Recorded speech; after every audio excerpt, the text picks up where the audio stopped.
Okie dokie. It looks like we are live, and restarting the stream gave us a very strong bitrate. We've got an excellent bitrate rocking. It looks about the same bitrate as it was before, so I'm not sure why I got that error message, but better be safe than sorry. And before I really click go on this, I want to make sure that we get the proper stream promoted. We will delete the first failed attempt, which we need to go into content here and get that done. Currently broadcasting here. This one will get deleted.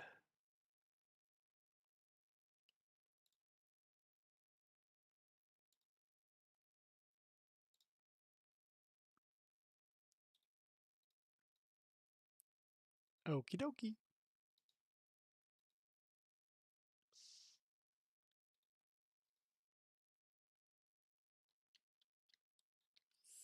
Well, so welcome to the stream. I see that there's a couple people here, so thank you. I really appreciate that. I'm brand new to streaming. And today we are rocking with our zero talent shaman. We will begin our nightly news in just a little bit here, and we'll have a little video up and running that is going to be playing that. Currently, though, I'd like to showcase the zero talent. Oh, someone's going to give me a shield. So we've got, yep, zero talents, 11 unspent talent points, nothing going on anywhere in here. Eventually we will be able to dump all of these points all at once, and that should be a little fun to see if there's a giant power spike of some sorts. And maybe we will do something super meta, like enhancement, to really see that power spike once we dump all these talent points in here. Maybe we won't spend them at all, and we'll just keep going and seeing how far we can go with the OP Shaman class to see if we keep succeeding with zero talents. Elemental might be fun if we end up dumping points here because we can avoid the lightning talents that would cause us to become just like a caster, and we can boost some of these other utility talents that basically help support him as a super high aggro generating tank or elemental elemental instacast critter. Even restoration, going something completely wonky like totem focus or something like that and some other utility could be fun. So this is kind of where we are at with the shaman.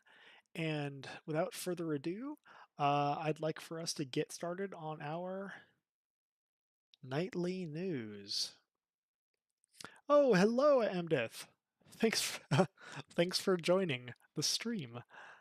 It's good to have you here.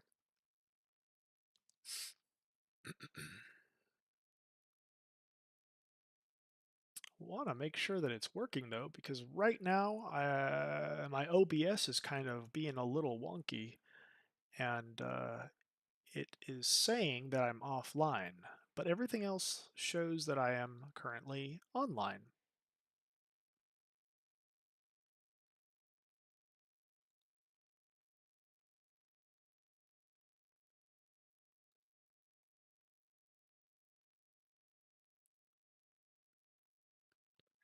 Ooh, very nice. Oh, look, it's on fleek.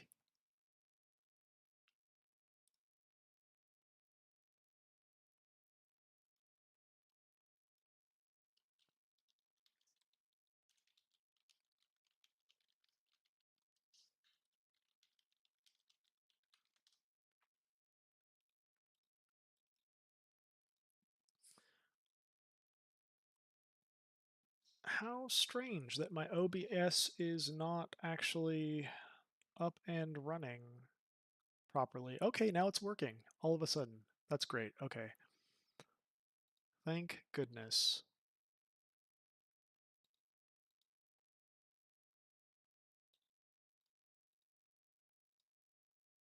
That my OBS.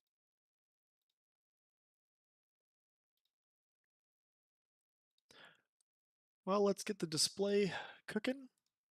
Nightly news is about to start. Uh, I don't really know where I want to start. I don't even know what this is all about. I kind of like going into the videos completely blind, but this is something I mentioned in the previous stream about how Trump is at a business roundtable quarterly meeting, and I'm kind of curious as to what this is like and how this is going to go and what this means for America, and also kind of how this is going to change, or if there's any information here that changes anything or adds to anything about like businesses investing in America and stuff like that. The way I like to handle these things is I like to look at news sources that are in the middle, like Forbes, which is slight left leaning. I'm open to seeing what people like CNN might post, or even Fox, and people on both sides of the political spectrum to really see kind of where what people are saying and to try to unpack their motives and to try to figure out like where the truth actually lies within all of the madness and all of the misinformation from both sides of the fence and what have you. Um,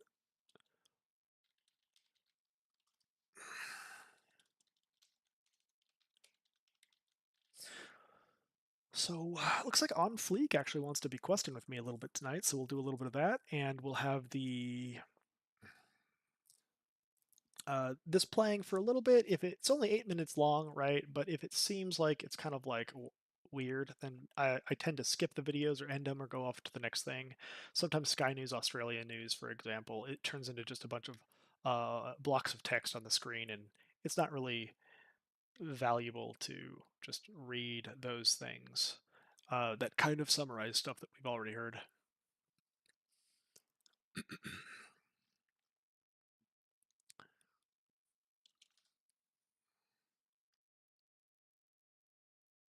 Oh, how fast am I leveling? I'm not really quite sure. I've just been kind of like doing this a little bit off and on this tune while I watch some of this nightly news. Thanks for asking. But if you'd like to ever join us, if you're like in a level around our level, just send me a whisper, and I'd love to level with you, or maybe have some tunes that are around your level. What are you on? 31. The closest I have is my druid that is extra hardcore because I'm not allowed to use any shapeshift, and I also have a 0 talents in resto, so it's not even a resto druid. I've only spent 7 talents so far on a level 28 character, so that one has been my extra hard challenge doing that druid, and I'm already up to level 28, and it's actually pretty OP the way I'm playing it. So, oh, on fleek, thank you for letting me know. My volume was low from the one from 5 hours ago. Yeah, I wasn't really sure how that was going. Um, so hopefully this gets fixed. Uh, I think that maybe let me ask him real quick if it's my mic. I'll ask you as well, Amdeath.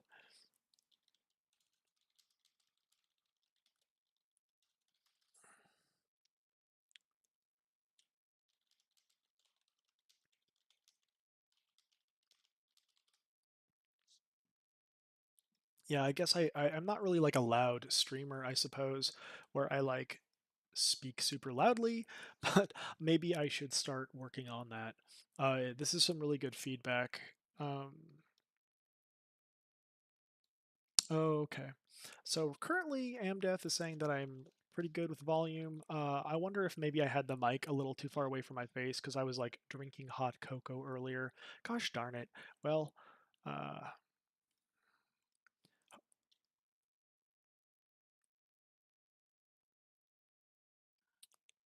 Well, as we figure this out, we'll start listening to the current news report here from Forbes. Of Cisco. I'm delighted to ask you to join me in welcoming back to the Business Roundtable the President of the United States. Why is this so quiet?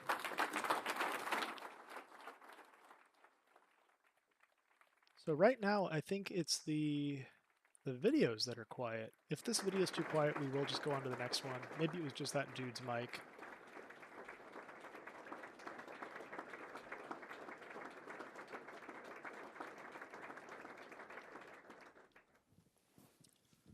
Thank you very much. It's a good group out there.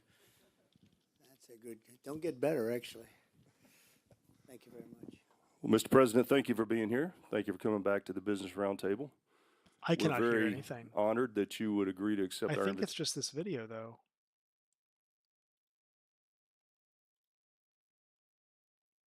I've got everything turned up. Let me try again. And the Oh, it's better. I fixed it. first BRT meeting after your inauguration. That's true.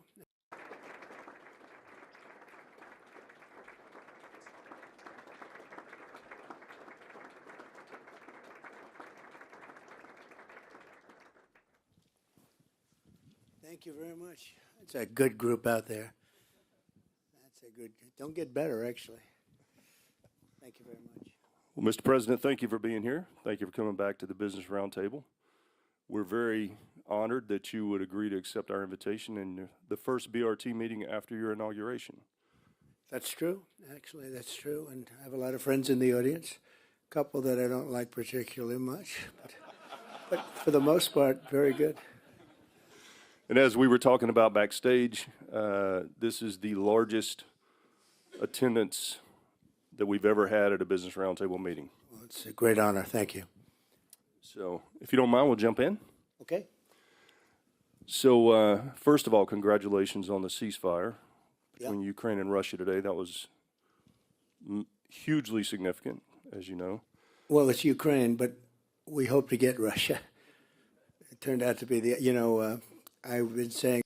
Okay, that's interesting. I saw something new about ceasefire. I chose not to open the videos because for like to cue them for our nightly news, but because there's been so much back and forth with that, a little bit of back and forth, but it's interesting to hear that something good has happened on the Ukrainian side. I'm curious to see if that means the mineral deal went through as well, which is kind of interesting because it's like America saying, hey, give us your minerals, and kind of like blackmailing them for this, which makes sense because we spent a lot of money going into it, if that's true, if what the right says is true and everything like that, which it probably is, because as far as, because Trump a few times has said, like, that tribes at war, weapons of choice. Okay, that's a different one. A few times Trump has said that like his calculations of the money that has been spent on Ukraine are his opinion, and I've taken that to mean he is calculating the money that we have spent. And I might be wrong about this, and I might be giving him the benefit of the doubt, where maybe I shouldn't, but I am. And we'll see if I'm right about this. But it almost seems like, because people are telling him, like even people from other countries have said, like, you haven't spent more than us on the Ukraine war. But it's possible that Trump is calculating like many things that go into the cost of supporting them, which could be like, what do you call it?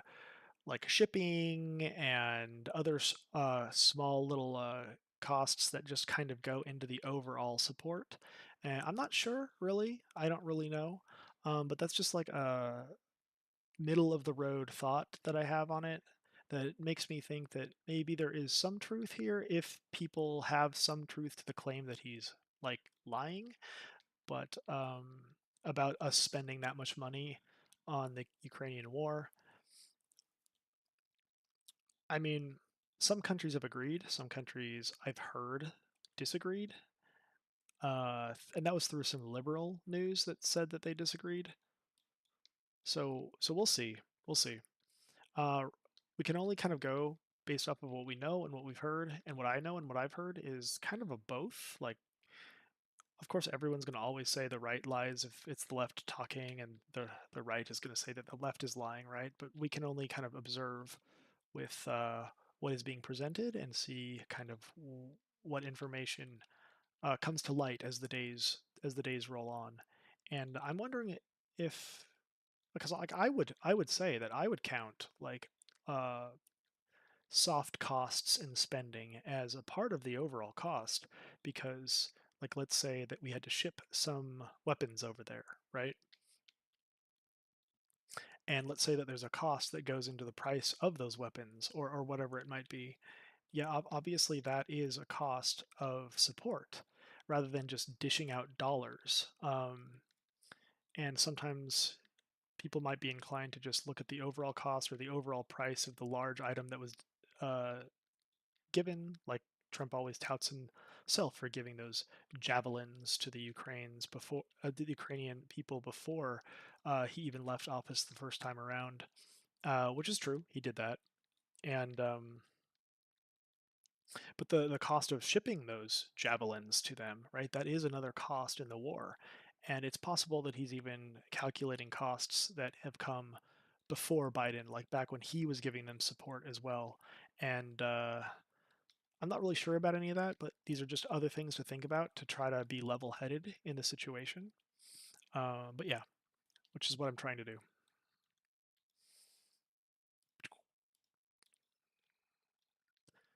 Let's hear the rest. Sorry, I don't mean to jabber on too much about this, but yeah, here we go.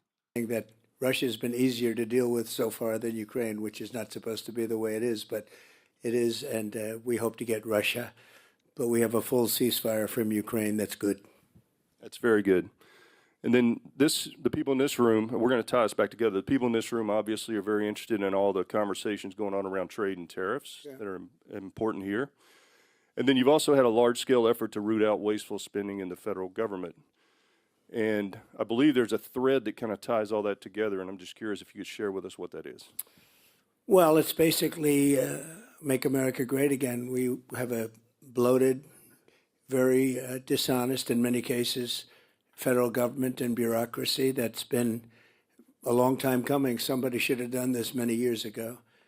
And we're cutting numbers that nobody's ever seen before. Doge, as we call it affectionately. You've been all hearing that term a lot. Elon's been doing really a fantastic job. He suffers a little bit because of it. People go after him, but actually, I think in the end, it'll maybe reverse itself and be just the opposite. I mean, I got there's a thought that I do have about like Elon and this whole situation with Doge and everything. And I mean, people say that, oh, he's corrupt and he's going to be stealing from the government and stuff like that.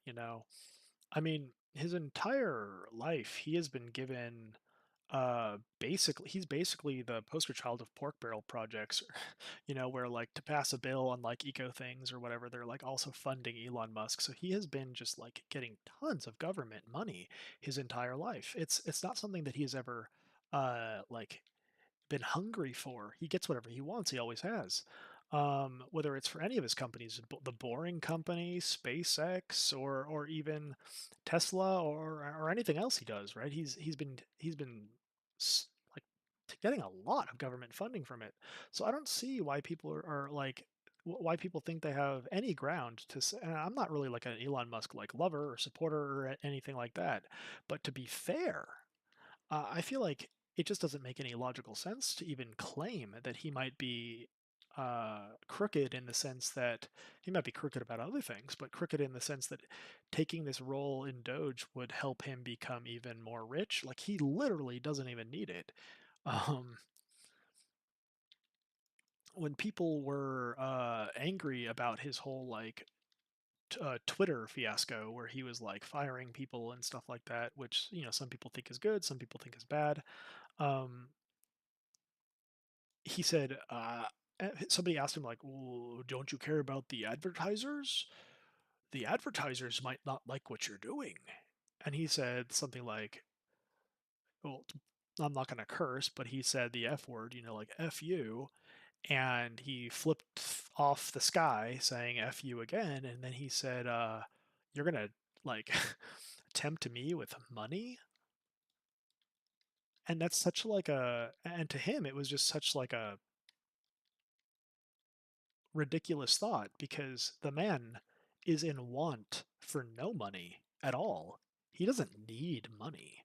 So to claim that he is corrupt and that he would want to steal money is kind of a silly thought to me because these comments made by him go way back to that Twitter thing, right? Before he was even like considering or a part of Doge or anything like that. And he took huge financial cuts on Twitter before he made huge financial gains on Twitter because he got rid of a lot of the fat and a lot of the wasted spending there. And I mean, I know that's just one example, and he's not necessarily like a savant on business or anything like that, but he's made a bunch of businesses successful, and primarily he's been using government money for that. So why would he need to steal taxpayer dollars? It's kind of a silly like claim. And this is kind of where my thoughts are and where my mind is on this. And I don't know if it's right or wrong or anything, but that's just like I'm trying to be logical about this here instead of like emotional, which is what I feel like a lot of people are being when they talk about Elon Musk because they're so upset at just I think they're just upset at like the world or the parties or policies or whatever it might be, and they're scared of funding being cut, and sometimes they think some of the stuff money and the stuff that was cut sounds good to them, but really I really don't think that it's possible for all of this money that is being cut to even be spent on some of these programs that they should have been spent on. It almost seems like fraud. Now, only time will tell if fraud or abuse or whatever you want to call it is present. But yeah, it's probably a good thing for that to stop happening if it's actually happening. So we'll see. We'll see what happens. That's happened before. There's people that they tend to go after one group or another, but basically it's the other. They go after conservatives, and when somebody stands up and fights, it ends up their business ends up doubling. You can see that. Just a little example. Goya Foods. He was just a wonderful man, the owner and the family, and largely Hispanic foods. And they went after him because he supported me. And this was the end of the first term. And he fought back, and it ended up that he ended up tripling his business. And it's today a much bigger business than it was before. And there are many examples of that. And maybe it's going to be that way with Elon. When I saw what was happening with this, the concerted effort by paid, I think they're paid agitators. And when I saw what was happening, I said, I want to buy a Tesla. And we just went to the front. He had 4 beautiful cars there. And I bought one in front of the press. It was a very public purchase. And they're beautiful and do a great job. Very good competitors with Mary and everybody else. He's done a great job. And he shouldn't be sacrificed or have to suffer because he wants to help government. It's not that he's a Republican, which he's, not the strong. I mean, sometimes I'm not even sure what he is in terms of. He's definitely not Republican. He only turned to this party. I mean, like he's even told the news. He like before he even became involved with the Republican Party. A lot of people don't know this about Elon Musk, but there was an interview and he said that he believes that, and these were his words, that the woke mind virus basically sterilized his son, and then he called his son the Walking Dead because of what a school essentially did to his son. And then he said, offer me money, offer me power, I don't care. He was basically quoting Princess Bride. And he basically vowed in an interview, and I don't know how many years ago this was. It was like 4 years, I think, ago, maybe less, probably. Uh,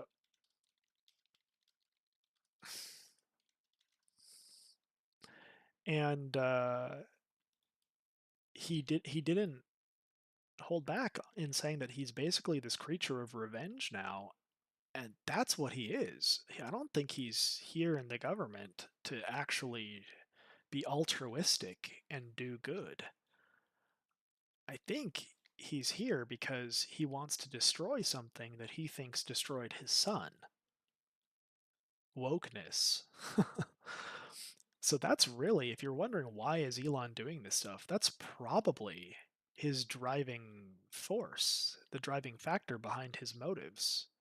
You should always ask yourself, follow the money. But if the money isn't following his actions, which it's not because he has more than enough, um, the real situation that is going on is probably that he's just this human, this creature, this being of vengeance trying to avenge what he thinks happened to his son improperly. Basically, like the schools had him sign some papers, and he didn't realize that by signing these papers, he was saying that they could do some sort of like medical stuff to his son without his knowledge.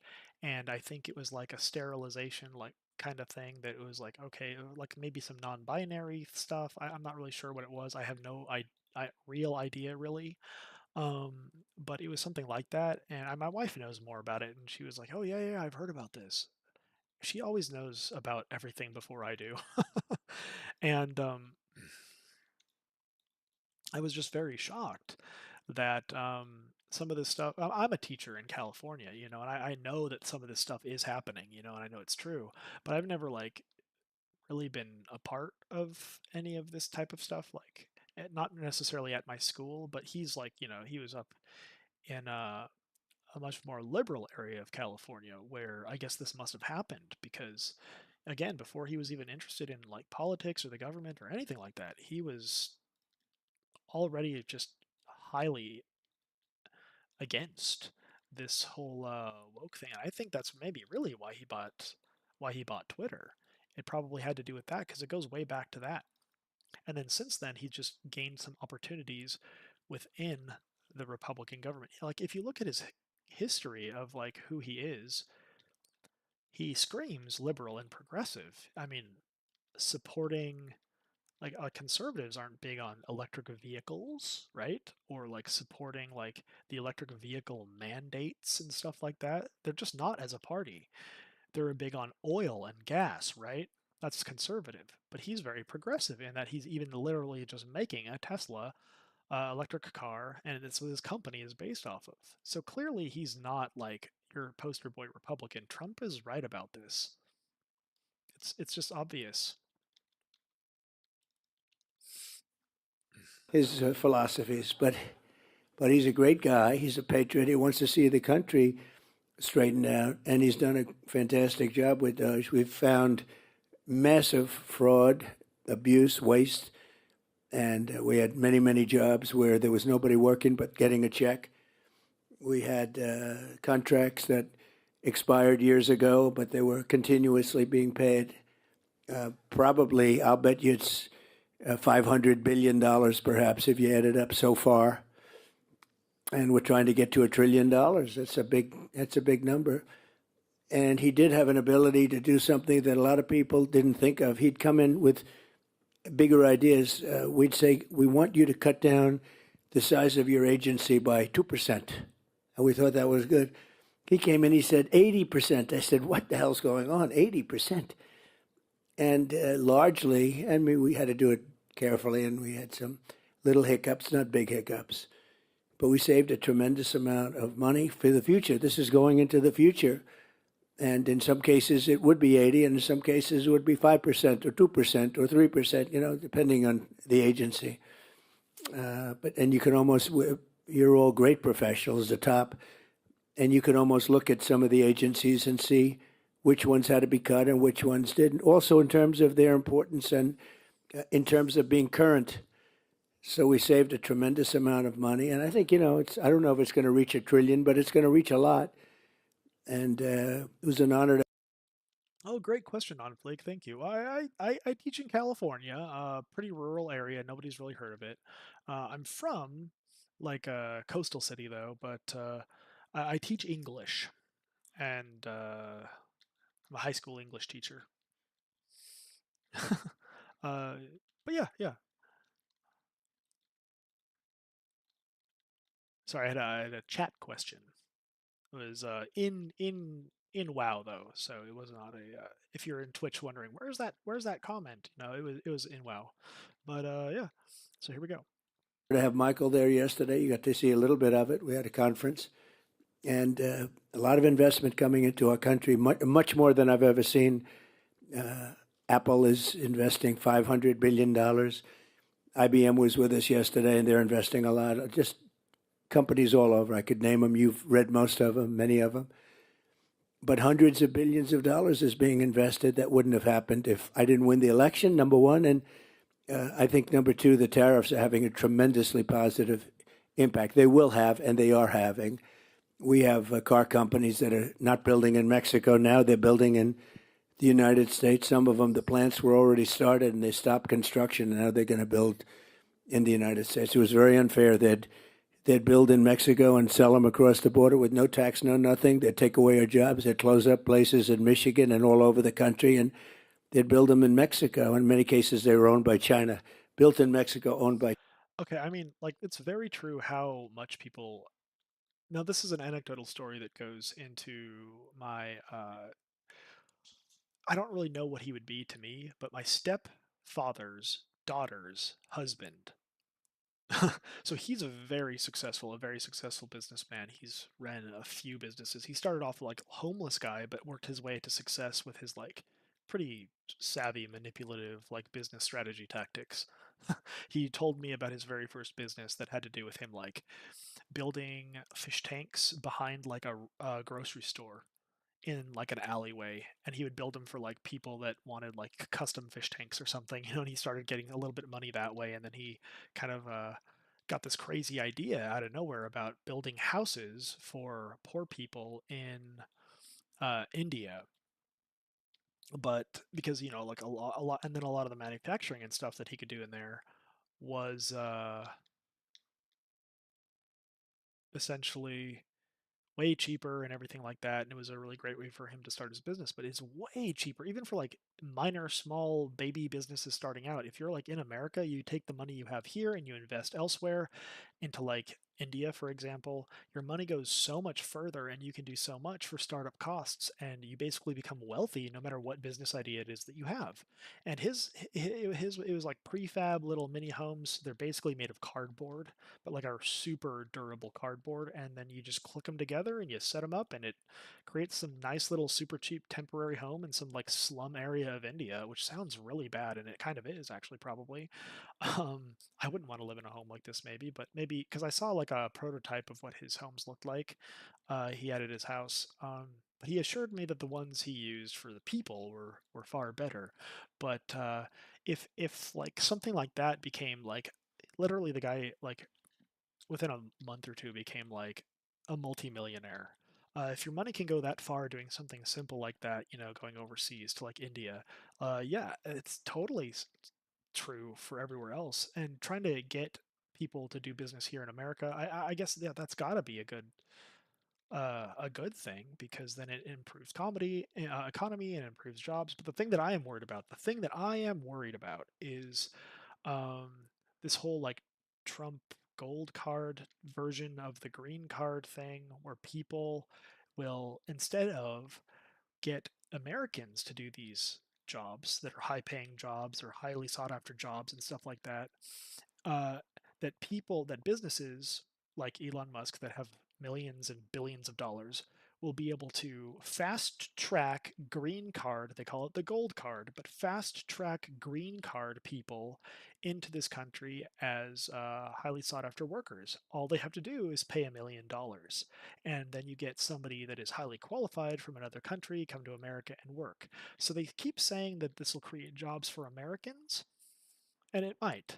But at the same time, I have a feeling that like a lot of these highly sought after jobs, or the high paying jobs, might actually go to people that aren't Americans. And now I'm not saying that that's a bad thing, because it's probably really good to have like immigrants come to this country that are highly qualified and stuff like that.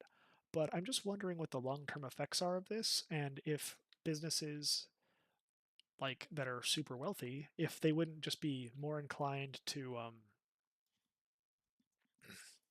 pay the money to get people from all around the world to come to this country just by dropping a million bucks. And I mean, that sounds good economically speaking. I'm not really sure. I'm not really sure what this means in the long term, but that's just another connection that I see that I am curious about. I'm curious to see how that kind of thing would play out, or if somehow that can be exploited. I'm not really sure how, but something like this that is so brand new, it is. I am curious about it. China, and that's all stopped now. They're all coming. They're all coming here. Uh, Honda is building a massive plant in different places: Indiana, South Carolina, but also in Michigan, a lot in Michigan. A lot of activity is happening. They're looking all over the place for places, and that's because there is a good spirit. There's a renewed spirit, and also, very importantly, the tariffs are they don't want to pay 25% or whatever it may be. It may go up higher. Maybe go up higher. Look, the higher it goes, the more likely it is they're going to build. And ultimately, the biggest win is not the tariff. That's a big win. That's a lot of money. But the biggest win is if they move into our country. Dude, I fully believe that the tariffs are just a very temporary thing to bait people back into this country as much as they can get into here. And also the tax cuts that they're going to offer. They're offering a 10% tax cut from 25% down to 15% for businesses that build in America and stuff like that. But that has to be also it's gonna be a huge. I'm really worried it's gonna be for a lot of people. It's gonna be a huge bait and switch. Like it's gonna start, and maybe after Trump is gone in 4 years, whoever becomes president might just overturn that because they say it's no longer good for America. And then all of these businesses that spent so much money to convert their business back to America to build in America are then going to be met with a 25% tax. And then I think the direction that the world is going, which I'm kind of okay with, because I believe the rich should be taxed more. But I think what's going to happen is then they're going to get taxed even higher. However, what I would hope would happen is that with all of this that is happening, businesses that build in America that are in America only have a 15% tax rate, um, that the small businesses, as long as you're up to a certain size and like your revenue gains and stuff like that, without any tax dodging involved and stuff like that, I'm hoping that the new businesses would retain those benefits so that people could become strong business owners, small business owners, but strong business owners as the year goes, as their dreams become actualized and they become super wealthy, then sure, they can pay more taxes, but maybe they could always offer that 15% tax rate to small businesses. That would be great because I'm all about small businesses and people starting out and achieving that American dream and everything like that because that's really that is what America's all about, you know, like the white picket fence, you know, you try for your business and then you succeed and you're not like the death of a salesman dude Willie Loman, you know, wondering why your dream is dying, right? Because you're a failed salesman at this point or whatever, um, or businessman for this matter. Country and produce jobs. That's a bigger win than the tariffs themselves. But the tariffs are going to be throwing off a lot of money to this country. And we've been ripped off for years by other countries, many, many decades. And they were doing the same thing. But I think we'll do it better. And I think we have a bigger advantage because we really are the piggy bank. They weren't. Thank you, Mr. President. You've also mentioned rebuilding the American. I wonder if there's a longer version of this. I only could find this 8-minute version through Forbes. Maybe there is a full version, and maybe that would be neat to see the rest of it later. But I'm kind of done with this for now. I don't want to talk about business all night long. The next video we have here, this has to do with Canada backing off on some electricity tariff threats. Let's just see what the tweet says, because really I don't feel like this guy. I don't really want to listen to Fox right now, and I feel like this guy that is reporting maybe is just going to read the tweets. That's about it. What does it say? News here, Ontario, Canada. Doug Ford, Premier dude, whatever, agrees to suspend 25% surcharge on electricity exports to Michigan, New York, and Minnesota. Yeah, okay, so they said that they were going to be rough about these things, these electricity tariffs, and now they're not going to do it. Okay. Okay, I'm kind of curious as to why, but maybe we'll watch this later. I have a bunch of clips from this. I think we'll watch the full version later if it seems like this is valuable. But this is also from Forbes. He's meeting with the Taoiseach of Ireland. I didn't know that's the what that was called, but okay. Uh, I've got a bunch of random little clips that Forbes like picked, but there is a full version of this, and maybe we'll watch that. Maybe we'll do something goofy and see what Asmongold's perspective is or something like that on a different day or something. But here we go.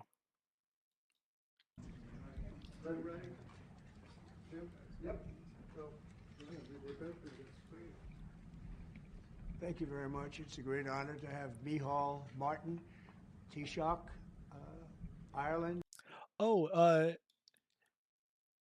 who was that?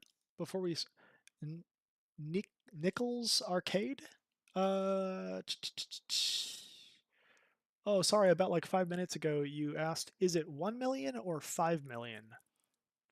There's so many numbers being thrown around in places. Well, what are you 1 million or 5 million? Oh, the gold card? Is that what that? No, I think it was 1 million. It's like maybe it was more, but I thought he said it would be like when they first announced it, which wasn't even like a real announcement. I thought they said $1 million, you buy this like gold card or whatever, and then you're like essentially an automatic citizen. Um, but not really a citizen, like a green card type citizen, but like you. Oh, they said 5. Wow, that's crazy. That is a lot more. Interesting. Yeah, I didn't see the official announcement of that, but I saw like the teaser announcement of that where they weren't like officially announcing it. Dang, it's 5. Okay, wow. Yeah, so yeah, I'm not really sure what weight is held behind something like that or what that could project for the future. I'm always trying to keep that in the back of my mind though and see like what hidden purpose or agenda or who knows what you want to call it might be hiding within that and what benefit it could provide to certain people or how that could hurt. um, because it's so new and so strange and so I'm wondering if people are at first I was wondering if people would even like go for it, but then I was like, well dude, when you think about people having like billions and then into trillions of dollars, 1 million or 5 million is like nothing to them. It really is like nothing. So would they just buy people they want to buy into the country, and could that be a bad thing if like there was a nefarious company that wanted to do harm to Western civilization, and then they just bought a whole bunch of people into this country for their business, whatever that business is? Could they use those people in nefarious ways? That's like one random, like, I'm not sure about this kind of thought that I've had in the back of my mind. But I mean, part of me doubts that people would be that conniving and like evil villainy, like an evil villain. But then the other part of me knows that there are people that want the destruction of Western civilization, and I do know people exploit things and they find like little ways to, you know, bypass red tape. And I do know that people have that much money where 5 million even would be like nothing to them. Um, if it furthers their purpose. But I that like leans into conspiracy theory stuff, which I'm not really excited about, and I'm not all about conspiracy theory stuff, but I do entertain a lot of what ifs just in case. Anyway, yeah, interesting. Like it's so new and it's so weird, and I'm wondering like how it can be used improperly, how it can be exploited, and like is this something that we should be concerned about, or is it only a good thing? Right? It kind of feels weird to say, "Oh, this is clearly always and only this wonderful good thing." So yeah, I don't know. This guy wants me to give him blood shards.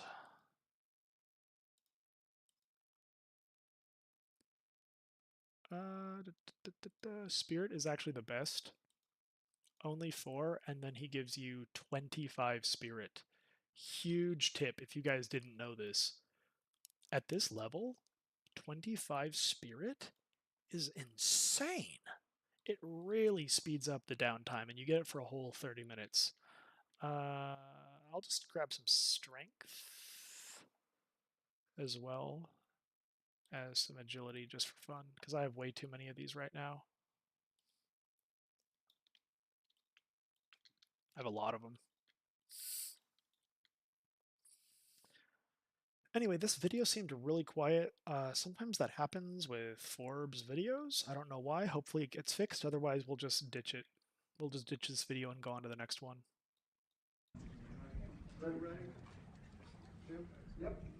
Yeah, blood shard buffs are huge. Thank you very much. It's a great honor to have Mihal Martin. Do you need some blood shards? Ireland, fleek? it's a special place, and he's a very special guy. He did it the hard way also. He served, and then he took a little time off, and then he served again. I've heard about that. That happens on occasion. And he's done very well. And we knew each other from a long time ago. But it's a great honor to have you in the Oval Office and have you at the... This seems kind of quiet. Is it kind of quiet? Those of you in stream, let me know if it is. If it's too quiet, yeah.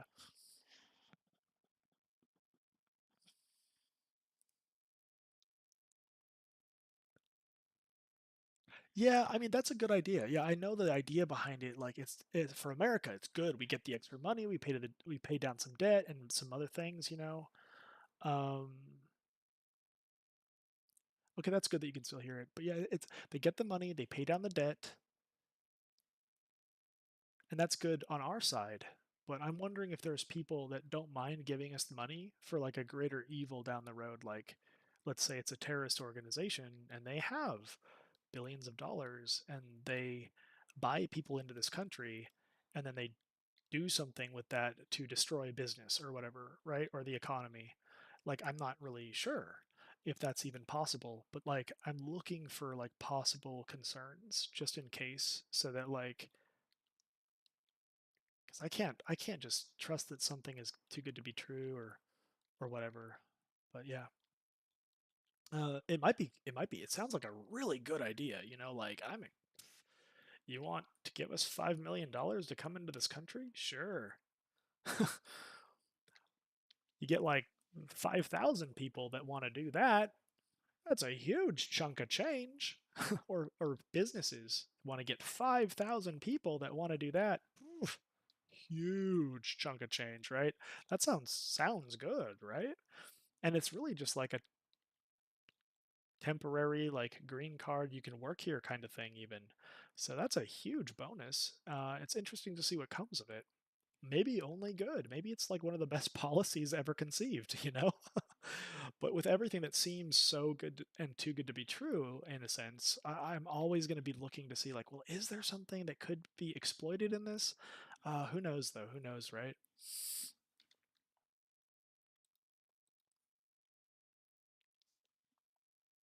Oh yeah, they did talk about some pretty strict screening.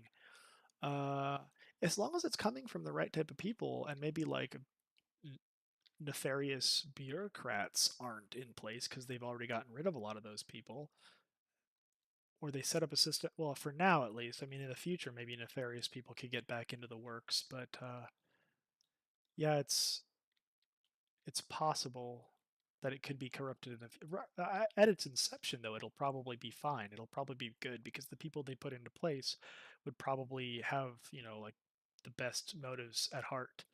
But in the future, maybe like years down the road, like 20 years down the road, maybe it could start having some weird stuff mix in. Like people say, oh yeah, they paid, but then they really didn't pay, and they just start letting people in.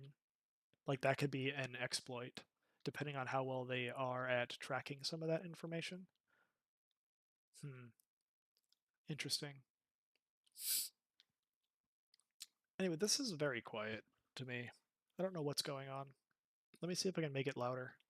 The White House. We have tremendous business relationships with Ireland, and that'll only get stronger. The relationship we have personally and every other way is very, very strong and very, very good. So I just want to welcome you to Washington, D.C. and to our country, and thank you very much. May I thank you, President? It's a great honour for me to be here to celebrate St. Patrick's with you. Right. And I thank you for your hospitality and the warmth of your reception.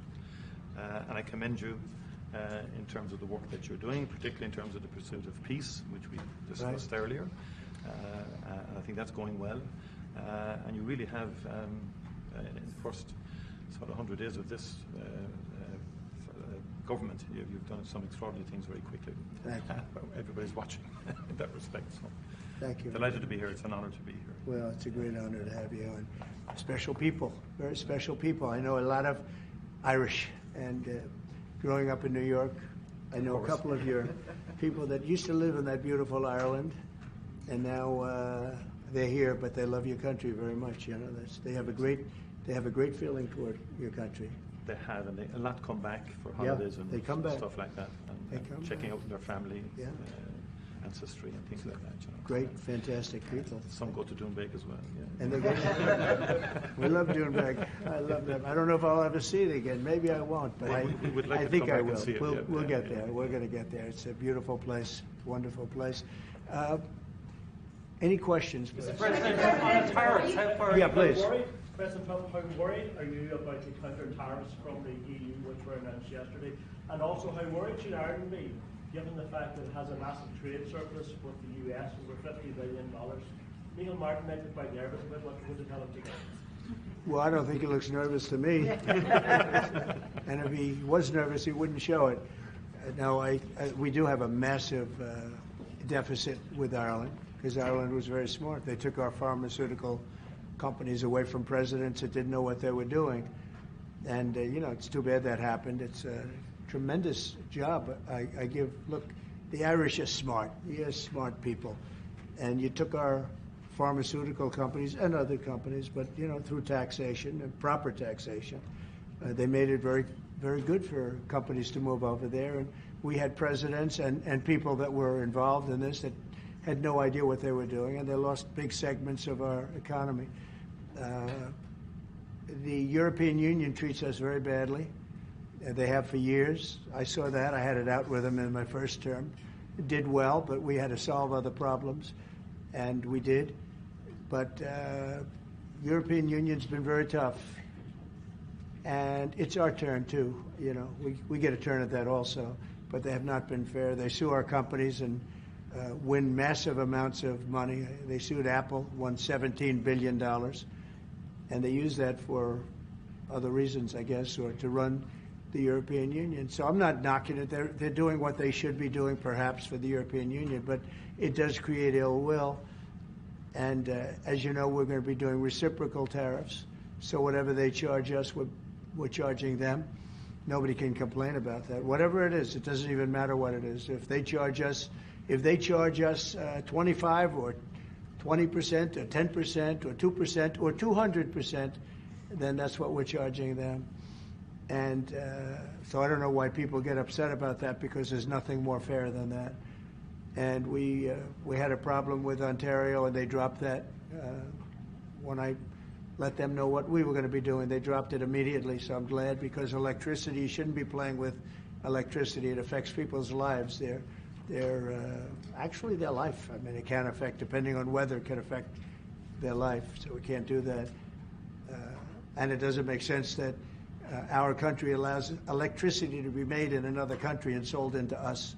Who did that deal for the United States? Okay, I looked at that long ago, and I said that's not something that's very smart. Oh, interesting. I seem to be watching the full video here. Again, I'd like to pick this up like maybe later with a different video. I wanted to watch the clips today, but we got the first 5 minutes down, which is interesting. Maybe we'll hear this final point and then move on to the next clip. So we've had a lot of bad trade policies, and yet we're doing very well right now. But we're doing well because I won the election. If I didn't win the election, you would have had a very bad period. I think a lot of the stock market going down was because of a really bad 4 years that we had. When you look at inflation and all of the other problems wars and inflation and so many other problems. But we're going to have very good years. We had, I don't know if you saw a little thing like the cost of eggs, little to you, but big to people out there, down almost 30% in the last few days. We got it down. We did a lot of things. We have a great Secretary of Agriculture, and I've talked about the price of eggs thing as well, and really they're able to bring it down because the egg industry, my wife is a scientist and she has gone over this with me, and she's read scientific articles about this throughout the years, and it's been very clear that the egg industry has been manufacturing a rise in costs for many, many, many, many, many years. They're just all of a sudden making it into a big deal because they spiked costs after a bird flu epidemic where they had to kill a whole bunch of chickens. That's it. But they have been actually slowly manufacturing egg prices to go up, and I remember eggs slowly going up as well over the last like 15 years. But they've been doing this on purpose. They didn't have to raise prices, but they just were because of greed, essentially. And that's part of the human condition, right? People are greedy. People are going to try to exploit something if they can. We did a lot of things that got the cost of eggs down very substantially, and so many other things. A very big thing that I'm very happy with is oil is down to $65 a barrel, and that's faster than I would have attempted. We put on the gas, we stepped in the gas in order to get oil, and what's happening. So we're getting that down, and when energy comes down, prices are going to be coming down with it. So in a very short period of time, we've done a very good job.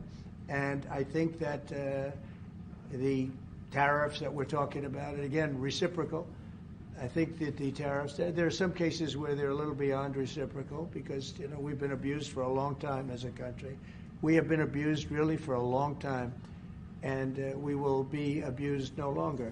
Okay. Are you going to retaliate to the EU? Retaliate? Education, sir, would you describe for us, is this meeting your vision by cutting about half the workforce? And what responsibility do you feel to the civil servants who have now lost their jobs? Many of them worked at the Department of Education during the first term. Sure, I do. I feel very badly, but many of them don't work at all.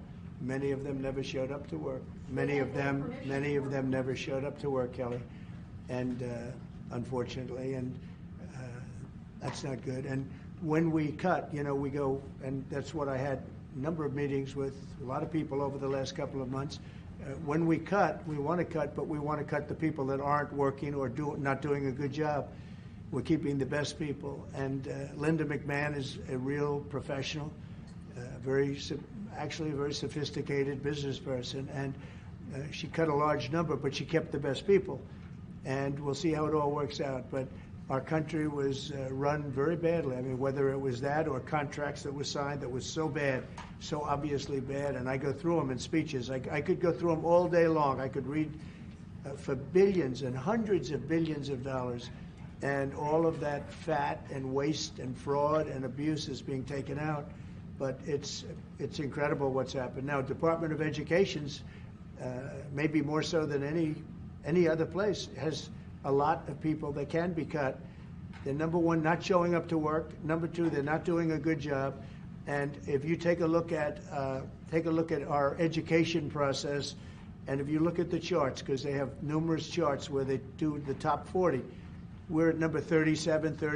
Well, yeah, I mean, if it's your job to prove that you need to be in existence, like the Department of Ed has to prove that they are needed. So how do they prove that they are needed?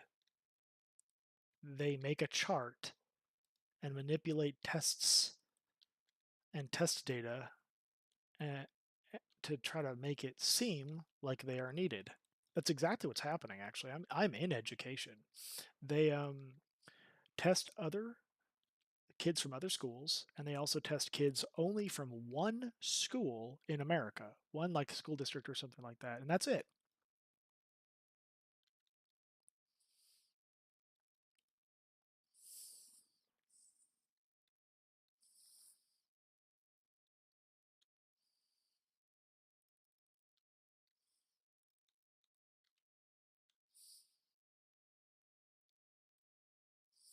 Hold up, I almost died.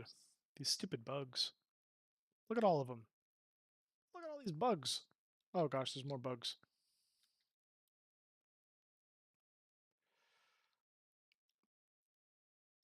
Are they never gonna stop chasing me? There they go. They disappeared. Okay. That's too scary. I don't want to go that deep anymore. Anyway, I don't remember what I was talking about because I almost died.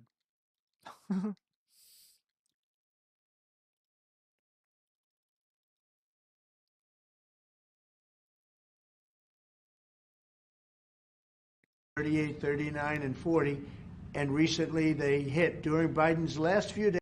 Oh yeah, yeah. So they only test kids in America from like one school, and then they allow people from other schools throughout the world to take the same test. Essentially, these could be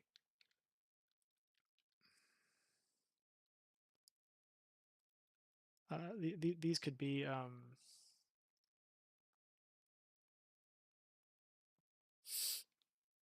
like some of their best and brightest students, but they only allow kids from one certain school in New York or something like that. It's New York, actually, yeah, to take this test, and then they judge the success of like the entire nation and the intelligence of the entire nation based off of like this kind of report.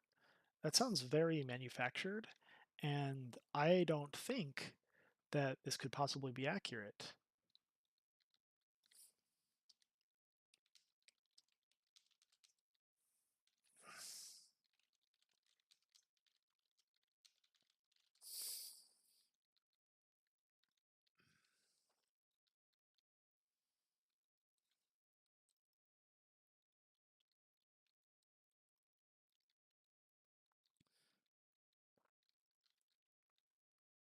Days they hit last, so they were number 40, and yet we're number 1 in cost per pupil. So it's pretty bad. But we have a dream, and you know what the dream is? We're going to move the Department of Education. We're going to move education into the states, so that the states, instead of bureaucrats working in Washington, so that the states can run education. And you have Norway, you have Denmark, you have Sweden, you have Finland, you have various countries that do very well. You also have China that does very well in education, which is a pretty big tribute to China, I must say. 1.4 billion, and they're in the top 10, and it's pretty amazing. So we can't blame size anymore. You know, normally you'd blame size. It's too big, how can you do it?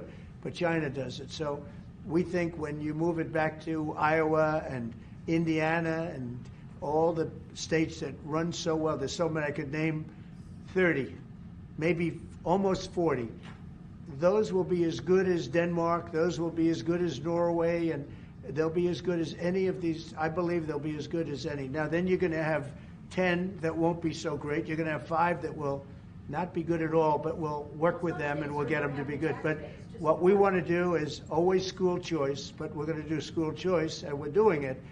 But we want education to be moved back where the states run education, where the parents of the children will be running education, where governors that are doing a very good job will be running education, not run.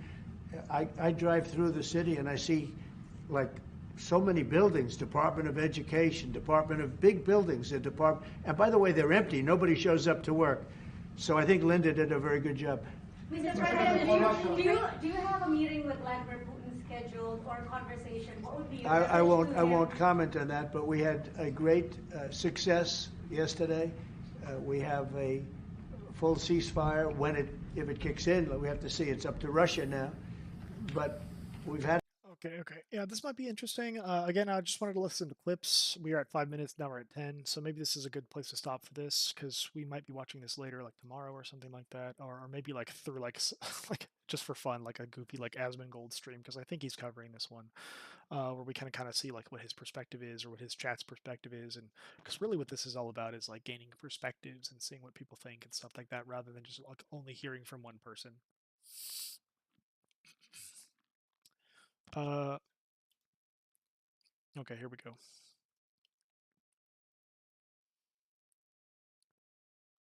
Okay, well, here we go. Quick little 2-minute video. Is Ireland taking advantage of the U.S.? And he's sitting right there next to the guy. This might be kind of interesting. So, Will you put more tariffs on the EU? Will you respond to their retaliation? of course I'm going to respond. You will The retaliate with problem more is tariffs. our country didn't respond. Look, the EU was set up in order to take advantage of the United States. Including Ireland? Is Ireland taking advantage of the US? Of course they are. I can't, I have great respect for Ireland and what they did. And they should have done just what they did. But the United States shouldn't have let it happen. We had stupid leaders. We had leaders that didn't have a clue. Right. Okay. Yeah. So we saw this a little bit already. Or let's say they weren't business people, but they didn't In case you weren't in the stream, I'll just let it run. But it's pretty short. But yeah. have a clue what was happening. And all of a sudden, Ireland has, our pharmaceutical companies and this beautiful island of 5 million people. It's got the entire U.S. pharmaceutical industry in its grasp. And, you mentioned housing and you mentioned other things. I mean, I have property in Ireland, as you know, and I love it. It does great. But I'd like to see the United States not have been so stupid for so many years, not just with Ireland, with everybody. You know, I looked. Well, I mean, like, does this mean that this was happening while Trump was a president as well? Like, how long has this been going on? It's kind of neat that he's like trying to put an end to all of this crazy stuff. And it makes me think, what is his motive? Like, he's more driven now than he was before. Maybe he was kind of prevented before and stuff like that. Um, hmm. But yeah, or maybe it's just because part of me thinks of his motive, and I'm like, well, what is an old man like this who knows that by the time he's done with his presidency, he's on his last legs and death is at his door because everyone dies. It's promised to everybody, you're going to die. What is his motive? Is he really just trying to make a better world for like his family someday? Is this like an altruistic presidency where he's actually just trying to do what's best for others? Because he understands the business world and taking advantage of like businesses and countries and stuff like that. And he just mentioned it. He's like, yeah, Ireland should have taken advantage of us. But the stupid thing is that our country was set up to allow them to. So it's very interesting. And he said something about like past administrations allowing this and setting it up to where this is a reality. And I guess he's a part of that too, isn't he? But either he wasn't aware of it or couldn't end it, or maybe didn't care that it was being exploited in the past. But now he does, and I'm wondering why. And is it because there's a larger plan at play? Uh, or is the plan literally just trying to make the world a better place for his family? I mean, he touts himself as a family guy all the time. That's how he describes himself. Uh, and whether that's true or not, right? But he might. People say, "Oh, he's done terrible things in the past," and it's possible he regrets that. People come to these positions where they regret their past mistakes. Who knows if that's really what's the case is for him? And I don't want to glaze this guy or anything like that. I'm just like cognitively thinking about like, well, what could be? Is this type of stuff possible? Is this human feeling human? Because death is at his door, and like who knows how many years he's reaching up there in the age in his age, right? So it's very interesting. At trade deals. I was telling the group yesterday, I looked at trade deals in term one. It's one of the reasons I decided I had to do this, because somebody had to straighten it out, and I didn't see anybody. That, and as an afterthought, maybe that's why he's been doing things like praying openly as a president and stuff like that, and asking for prayer sessions in the office and everything. At first I was like, is he really like a Christian, and I was like, is this really like, is this all an act? Is it possible? I wonder, because when people see that death is at their door, it's possible that they, and it's actually very true that they turn to God a lot of times because they're like, okay, I don't want to die forever. And then they start seeking after truth or looking for eternal life and all this kind of stuff. So it's possible that he's found like the truth of Christ and he's decided to become a Christian, or at least try to become a Christian and have faith. I'm wondering maybe if is that why he's praying all the time, like in the office, or like before like meetings and stuff like that, because he's asking for these things. I wonder. I don't know. I really don't know the answer, but I wonder. I hate these silithids and these dumb little bugs. They're like way too OP. Well, here they come again. I gotta take care of this in focus before I hit play. Watch, I die just because of my greed for wanting that that little tin vein that's up there.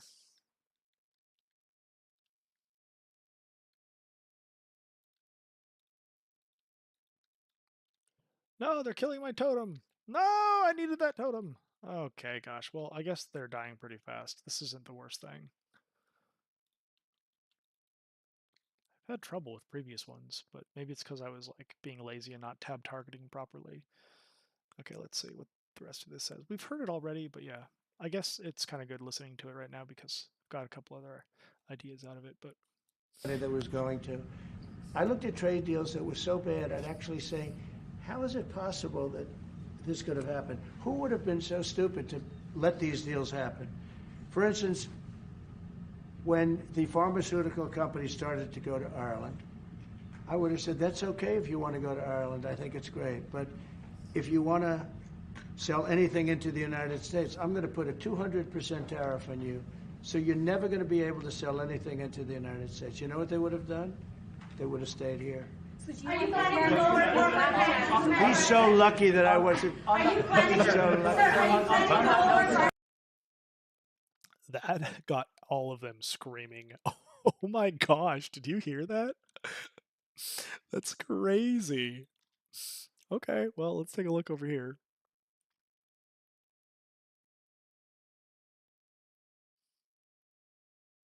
Wow.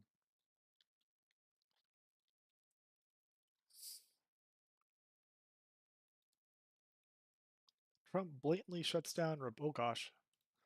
I saw the ground shaking.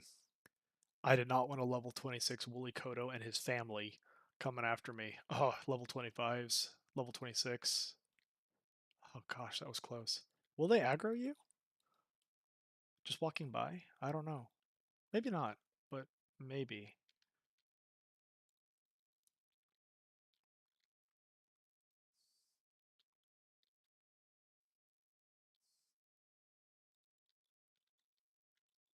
All right, I gotta get to that egg over there. Okay, gosh dang it. How do I get all of these bugs to die without killing my totem? I drop it. They go for, okay, another drop. And now I can drop this. Okay. Please, oh, don't drop another. No! Gosh.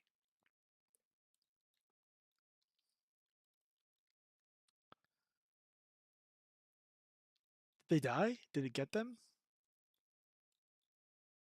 How did that? I didn't see the totem go off. Interesting. Okay, cool. Hey. So he shuts down reporters' question about which countries may be added to the travel ban list. Okay. Huh. You might target in your next travel ban? Say it. Can you say which countries you might target in your next travel ban? Say it. Not repeat the question, just say it. It's so fun. What? He's getting more like bold as the days go on, and I'm not sure how people feel about that, but I think it's funny. Wouldn't that be a stupid thing for me to say? I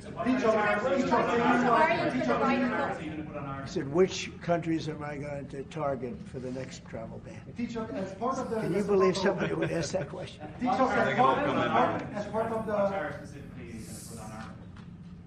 Well, we're going to talk. We're going to be talking really to the European Union. You know, I will tell you this one little, we'll end it with this. So I have a property, a big property in Ireland that you know well. It's one of the most highly rated hotels in all of Europe. It's beautiful. Doonbeg. It's a beautiful 600 acres on the ocean, and everybody knows it. And we have a beautiful hotel. And I was going to do a project there, a big expansion of the place. This was when I was a civilian, before the presidency, before I even thought about the presidency. But I was going to do a really beautiful expansion of because it does very well. And I got the approvals from Ireland so quickly. They were so professional. They wanted it. You know, it's economic development, it's jobs, it's construction jobs, a big expansion, beautiful expansion. But I was told something that bothered me. They said, sir, you also have to get approved by the European Union. I said, why do I have to go to the European Union to expand a hotel that's in Ireland? They said, well, that's the way it is. I say, well, shouldn't that go fast? They said, no, it'll take at least 7 years. You gave me the approval in about 4 weeks. It was a beautiful, professional. If you took 4 years, you wouldn't have done a better job. You know, everything was done environmentally, everything. There's no reason to take very long. I had everything from Ireland in 4 weeks. And then I hired somebody. He said the process will be from 5 to 7 years. And I said, oh, really? And then I found out that they weren't playing games. Now think about how bad that is for your country. So that was my first experience with the European Union. And I dropped the project. I just said, I'm not going to do that. I'm not going to go 7 years to expand something. But I have to, I'll hand it to Ireland. You were so professional, so good. But I don't know why. European Union had to approve it. Yeah. And with them, it was deal, and that's the European Union. So it was a very bad experience I had. Just say, President, you have the distinction of being. Interesting. Interesting. It sounds like a lot of red tape. You know, I mean, the world's full of it. I mean, I don't let people say everything Trump says is a lie. Well, I mean, I don't believe that. I believe he's just sharing an anecdotal story, while the Ireland dude is like sitting right there, just nodding and agreeing, because it's true. He knows what's going on in that country. Red tape sucks. Sometimes I'm sure there's a purpose for it, but a lot of times it seems like it's just to control people, like unnecessarily. All right, what do we got here? We got a Fetterman saying some weird stuff. Liberal guy Fetterman, Forbes News, slightly left-leaning. In case you were wondering, this is not like a conservative stream or anything. This is a news stream, and I'm trying to be as bipartisan as possible. What am I? My political beliefs? Pfft, I don't really know if I have them. I'm just trying to learn over here. I'm trying to be common sense and see the truth. So we'll see. I don't align myself to an organization of mankind. That sounds foolish. But maybe it's fine. I don't know. I've never been big into politics. I'm pretty brand new into it, actually, and I'm just trying to like learn. Um, and that's why I really am excited about chat and engaging in like what people might say and stuff like that, because I want to learn.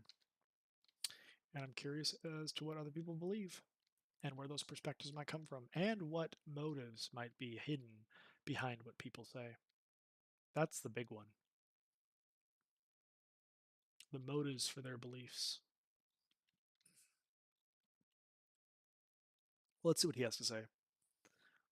Is the Democrats are going to have the choice to vote for whether you want it's the cloture or the final one, and if you refuse to or you withhold your vote, you're voting about shutting the government down.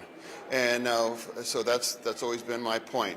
Now it's a CR that we all agree we don't like, and we don't co-sign on all of those elements.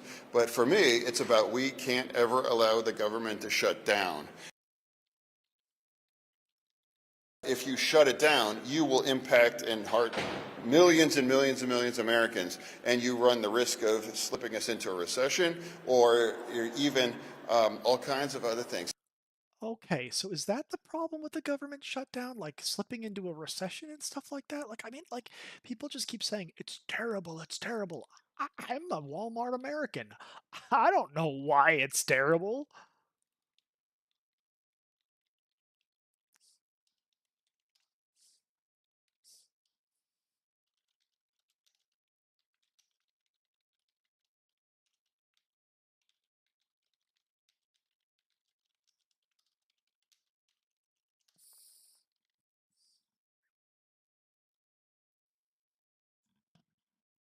Interesting. Okay, that's good. Learning stuff.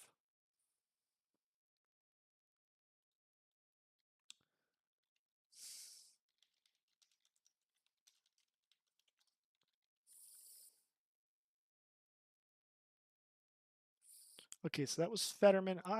This lady lays down a lot of information. I can't wait to listen to this.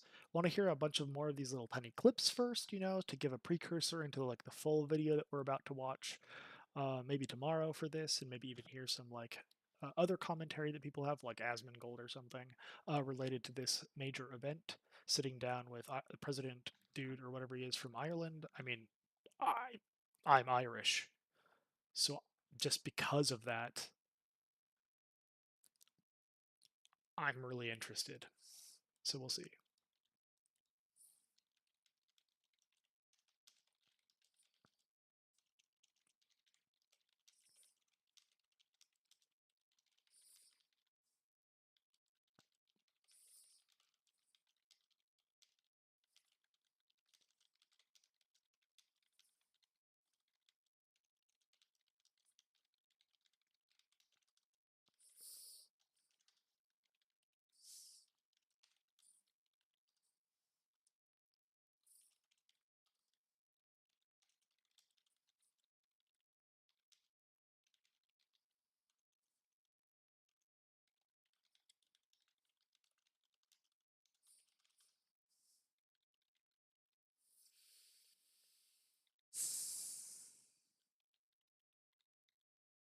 is massive.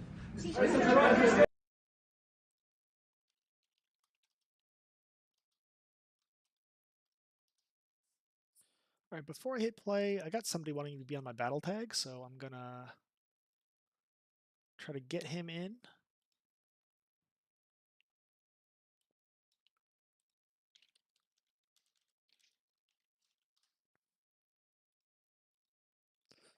Add to battle tag.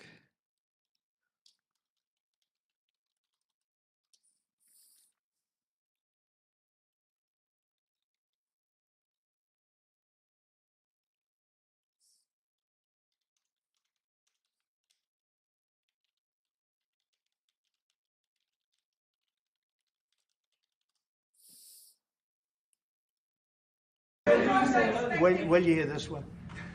Okay, so asked pressuring Russia to accept ceasefire. Yeah, like, I mean, you don't want to pressure somebody if they could just accept it, right? Anyway, interesting question, interesting answer. I'm sure we'll see what he has to say. Again, we're just looking at some clips of this, and we're going to see like a larger commentary and like an analysis of this entire event, this meeting, tomorrow probably. But for now, we can just watch this. We'll just see a couple clips here and there that seem noteworthy, that Forbes has made noteworthy because they've made them into clips. You said earlier that it was now up to Russia in terms of the ceasefire. Yeah. Is there anything you can do in terms of pressuring Russia or in terms of Yeah. sanctions? Or what can you do? We can, but I hope it's not going to be necessary. Sure, we can pressure. We can do that with Russia. Remember this, Russia took Georgia from Bush, right? They took Crimea from a man named Obama, Barack Hussein Obama, right? They tried to take the whole thing from Biden. They're going for the whole ball of wax. Who was the only one that never took anything from? Trump. And in fact, I'm the one that stopped Nord Stream 2, the pipeline, the biggest pipeline anywhere in the world. I stopped it. It was dead. And then Biden got in and he approved it. Nobody mentions that. What I did to Russia was very tough. I was the toughest ever. But nope, they never took anything from me. They took them from Obama and Bush, and they took it from Sleepy Joe Biden. With Biden, they wanted to take the whole country, but I just love that they call him Sleepy Joe. It's just such a funny thing. Love him or hate him or whatever, you know, but like, it's just so funny. Okay, cool. Fire Nova worked that time. I think I've stopped that, but we'll see. But yeah, there are things you could do that wouldn't be pleasant in a financial sense. I can do things financially that would be very bad for Russia. I don't want to do that because I want to get peace. I want to see peace, and we'll see. But in a financial sense, yeah, we could do things very bad for Russia. It would be devastating for Russia, but I don't want to do that because I want to see peace. And we're getting close to maybe getting something done. We've got Ukraine done, and as you know, I've always said that Ukraine might have been the more difficult party. You were here a week ago when some interesting things happened. I had somebody that didn't seem to want peace. Now he's agreed to peace. So we'll see what happens. Right, and I've gone back and forth in my mind about like really what was going on in that Oval Office during that time. Maybe there were some other conversations that happened off screen, you know, were they just like trying to sabotage the situation by like freaking out on him? But really, I think I figured out what was going on when they kind of like lost it on Zelensky, because they have had other conversations and stuff. And all of the news media and whatever they're saying, I really don't think it's actually completely accurate. I think the situation is this. What had happened? Zelensky was asking, what can you do to guarantee my people safety in that like support if Russia doesn't essentially do what we want them to do? And the thing is, like and break peace treaties and stuff like that, right? It's almost like he was trying to get Trump to agree to support them in some sort of like war effort if Russia ever broke some sort of like peace agreement or something like that, which would be the wrong thing. I mean, it might be a good thing to do, right? Like, yeah, sure, we might be able to like go in and fight and help Ukraine and stuff like that, but announcing it publicly, being baited to do that as well on the news, when they're trying.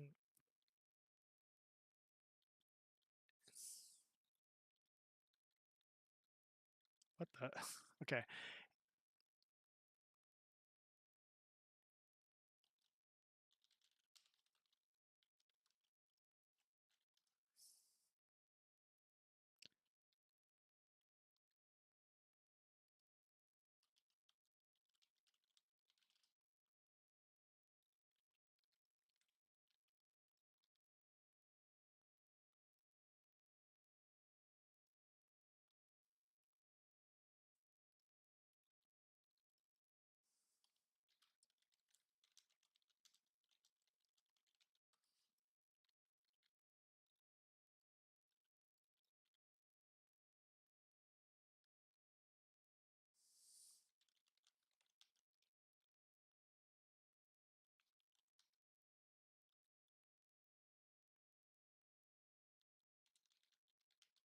Somebody in my guild, sorry, I kind of got distracted because somebody in my guild said like that they ignored me because my add-on randomly invited them to get layered. It only invites you to get layered if you've asked to be layered, if you say layer.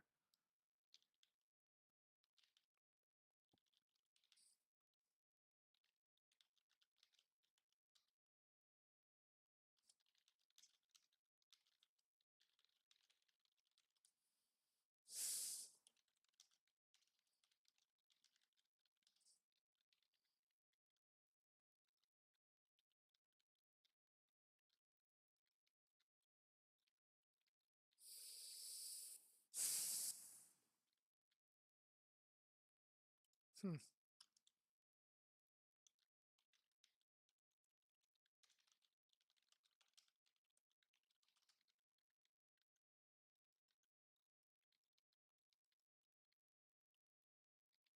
Anyway, I can't remember what I was saying, but I had some good point. You know, it probably wasn't finished, so if you're kind of confused about it, please ask in chat or something, and I'd love to.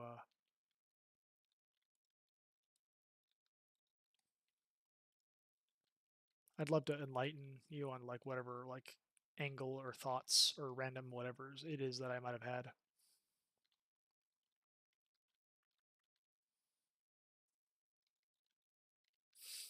Okay.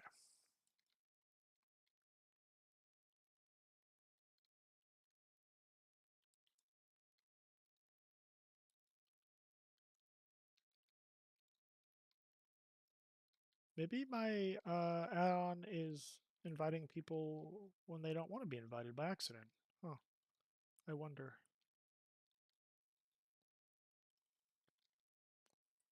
Well, I hope not. Maybe I should disable the auto layer add-on. I was just trying to use that to help people, but this guy got like annoyed and like ignored me. I don't want to be annoying to people. I thought that maybe it would be a good thing to help. Let me check chat though. Nope, nobody.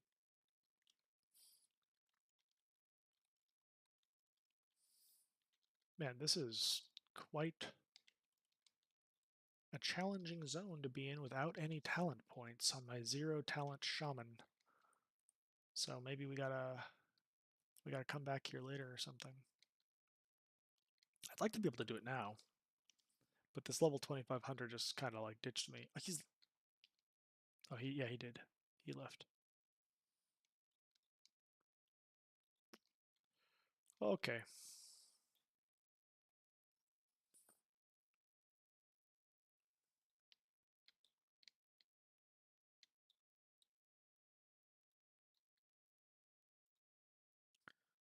Let's get this closed.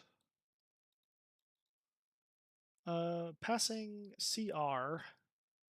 Can't remember what CR means. At last minute, it'd be really bad.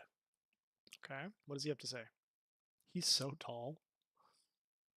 Is it your sense that ultimately, even those who are saying right now they may not support this, will get there before Friday? May change their minds?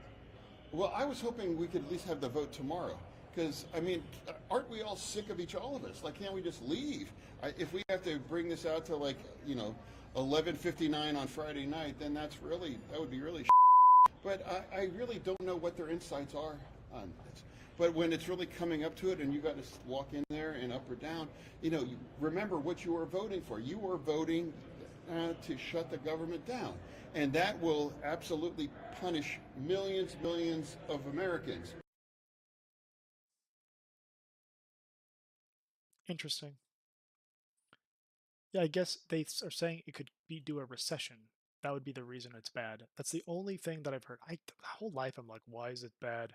They're like, oh, the economy, and I'm like, okay, maybe, but they're spending less on it. So is that really a bad thing? I mean, I really don't know, but I don't know much about anything really. It's just kind of confusing to me. It's your average Walmart American over here. Okay, well, let's get the next video. Next little clip. Obama was a disaster, he says. I think we heard some of this earlier, actually. Trump and JD Vance discuss efforts to get ceasefire. Okay, well, let's see. Good job. Mr. President, do you have a meeting with Vladimir Putin scheduled or a conversation? What would be your I message to won't him? comment on that, but we had a great success yesterday. We have a full ceasefire if it kicks in. We have to see. It's up to Russia now, but we've had a good relationship with both parties actually, and we'll see. We'll be knowing people are going to Russia right now as we speak, and hopefully we can get a ceasefire from Russia. And if we do, I think that would be 80% of the way to getting this horrible bloodbath finished. It's a bloodbath is taking place over there. On average, 2,000 to 3,000 young people a week are being killed in that stupid war that would have never happened if I were president. So we have people going over there, Mr. VP. Do you have anything to say about it? Because you're very much involved. What's going to happen? Well, we've got some conversations that are happening on the phone and in person with some of our representatives over the next couple of days. As the president said, we think that we're in a very good place where the Ukrainians have agreed to a ceasefire, and we're now going to see whether we can get the Russians to agree to a ceasefire too. And we'll certainly have news on that when we find out that news. Are you confident that President Putin will keep the ceasefire, considering that he's broken them in the past? We haven't spoken to him yet with substance, because we just found out and we just were able to get Ukraine to agree. So we're going to know very soon. I've gotten some positive messages, but a positive message means nothing. This is a very serious situation. This is a situation that could lead to World War III. And Biden should have never let it happen. Incompetence allowed this to happen. This shouldn't have happened. October 7th in the Middle East should have never happened with Israel. The horrible leaving, the way they left Afghanistan should have never happened. Inflation should have never happened. You know, we have great inflation numbers, by the way, just got released. Inflation is way down, and it's based on what we've done, and we've done it in a very short period of time. You know, we had virtually no inflation. For 4 years, we had almost no inflation, and when these characters took over, we went from no inflation to the worst inflation probably in the history of our country. So it's very interesting. Go ahead. Are you going to retaliate against And by the way, I have to speak of inflation. I love these socks. What's with these socks? It's in honor of the T-shirts. I'm trying to stay focused, but I'm very impressed with the VP's socks. Shamrock socks. Okay. Department of Ed will probably see more cuts than any other part of the federal government. Okay. I mean, let's see. Department of Education, sir, would you describe for us, is this meeting your vision by cutting about half the workforce? And what responsibility do you feel to the civil servants who have now lost their jobs? Many of them worked at the Department of Education during their first term. Sure, I do. I feel very. Like, my mom is a teacher. She taught kindergarten. I guess she's retired now. And I was asking her about this whole Department of Ed thing, and her first words, my mom's a liberal, by the way. She's a bleeding heart liberal. And the first thing she said, and as a teacher, the first thing she said was, Department of Ed is completely useless. It's such a terrible organization. We got to get rid of it. this is a good thing. And I was like, cool, yeah, that's what I thought. And I have my own reasons, and I've shared those earlier on the stream tonight. But yeah, yeah, there it is. Like people in education that aren't like ignorant know how bad the Department of Education is. I mean, they were the entire reason, like, as far as I understand, that students were being insanely over tested and everything like that. And Obama was like, no, stop testing kids. And he made like laws about that. And now that it's been so many years since Obama's been in the office, for example, they are bringing back an obscene amount of assessments and testing and everything to kids, but it's always coming through the school districts now rather than it coming through like the government, because the Department of Ed has had their hands tied, and now kids are just being over tested in the classroom again. But in part, it's because the Department of Ed is telling school districts to do this, and they're saying it's your job or we won't give you funding.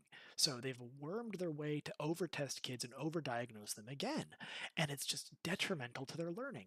Imagine if, like, once a week throughout your entire elementary school experience, that you have to come to class and get tested in a program called iReady.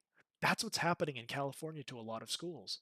Every single week they have a test in some weird impersonal online program where they have to, like, well, it's not really a test as much as it is like, we're going to diagnose you and then we're going to give you some lessons that are a part of your path, but then we're going to give you some more tests to see if you're learning anything. Oh, you're not learning anything because you can't learn from a computer. Hey, take more of our online assignments, and the kids are forced to do this, and it really removes, like, literally 1/5 at least. If they do it once a week, it removes 1/5 of the interpersonal experience that kids usually have with teachers in the classroom. And that is vital. And that's at least if they only do it once a week. Some school districts do it more. And with the testing involved, it's even more. And it's probably closer to like 1/4 of the actual teaching experience that kids usually get with a teacher.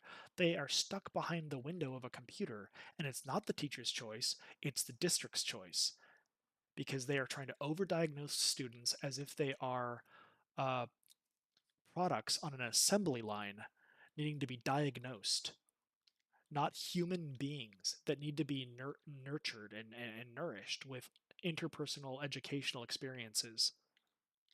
It is a travesty what is happening.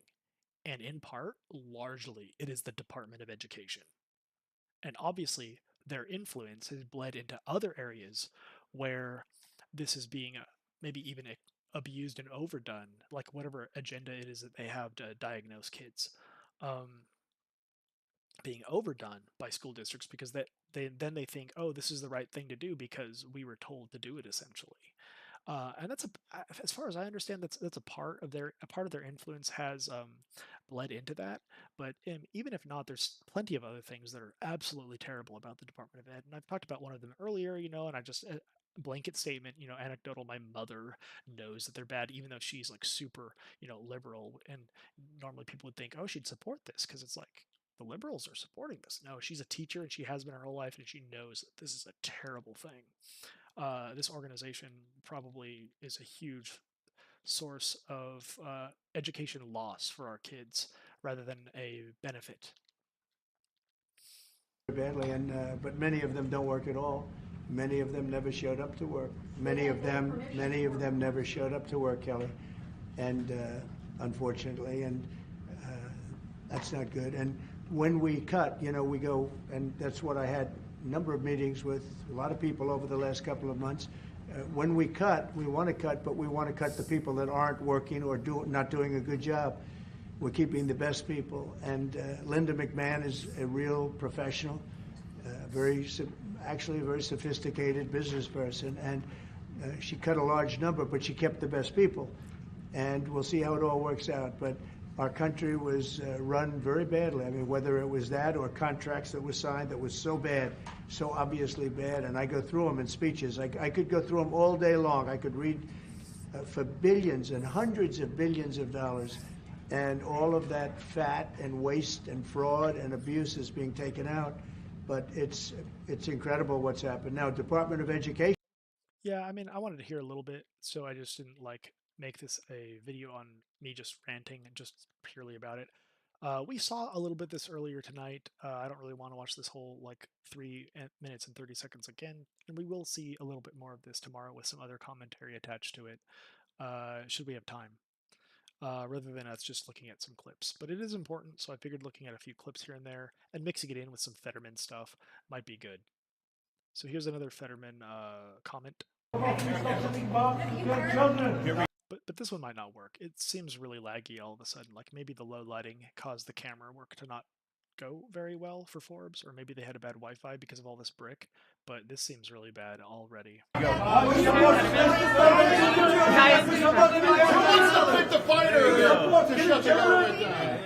Dude, why is it so loud? Oh my gosh. Let's turn it down a little bit. Guys, excuse me. This is designated state opposition. You guys cannot be here. You guys cannot be on. How are we getting humanitarian aid into Gaza? Senator. When the Zionist state continues to violate Oh, they're filming me too. Oh, I don't expect that. I can't. I mean, I've seen senators kind of like cornered and stuff like that by the news here and there, but man, they really go after this guy, and maybe it's because he's common sense, right? And he shakes things up a little bit. But look at him, man! Like he is being cornered by all these reporters, even though they're maybe not supposed to be there and stuff like that. But people, man, they love this guy because of like his perspective. You know, I don't really agree with everything he says, but I mean, the guy is down to earth. He really is. Guys, John designated area for me. Okay. John Fetterman. Guys, please, we're trying to do our job here. We're trying to do our job here.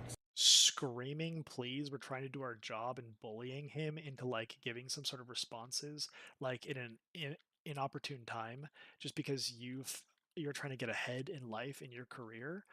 Your job is not to bully somebody into getting a soundbite because you're greedy for success. Because that's exactly what's happening. This is a little despicable, especially that one reporter, right? So anyway, we'll see where this goes. Senator, where are you on the CR plan? Well, on the CR? I mean, I've been very clear about it. I mean, there's no new news on that.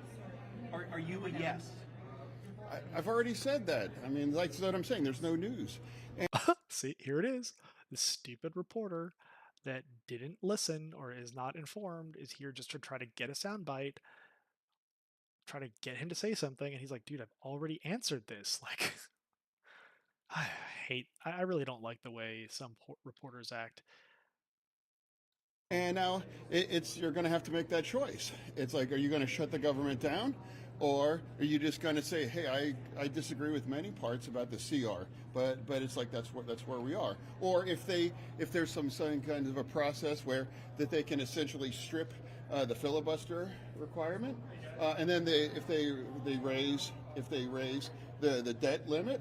Well, then that's a double capitulation, and then that means they don't want to just tell and saying, yeah, we are effectively voting for it, but then we can technically say that I voted no on that. And so that's... So do you have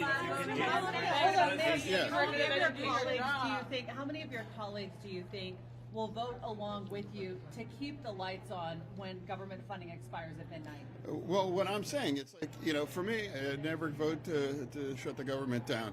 And if you are wanting to... How many times does he have to say it? If you don't want to vote for that CR because you want to protect the government and some of the things that I don't agree with that are happening, well, then, again, it's like, I'm not going to cut the baby in half. It's like, so that's the thing. So that's the thing. Yeah.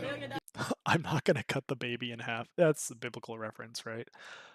It's crazy.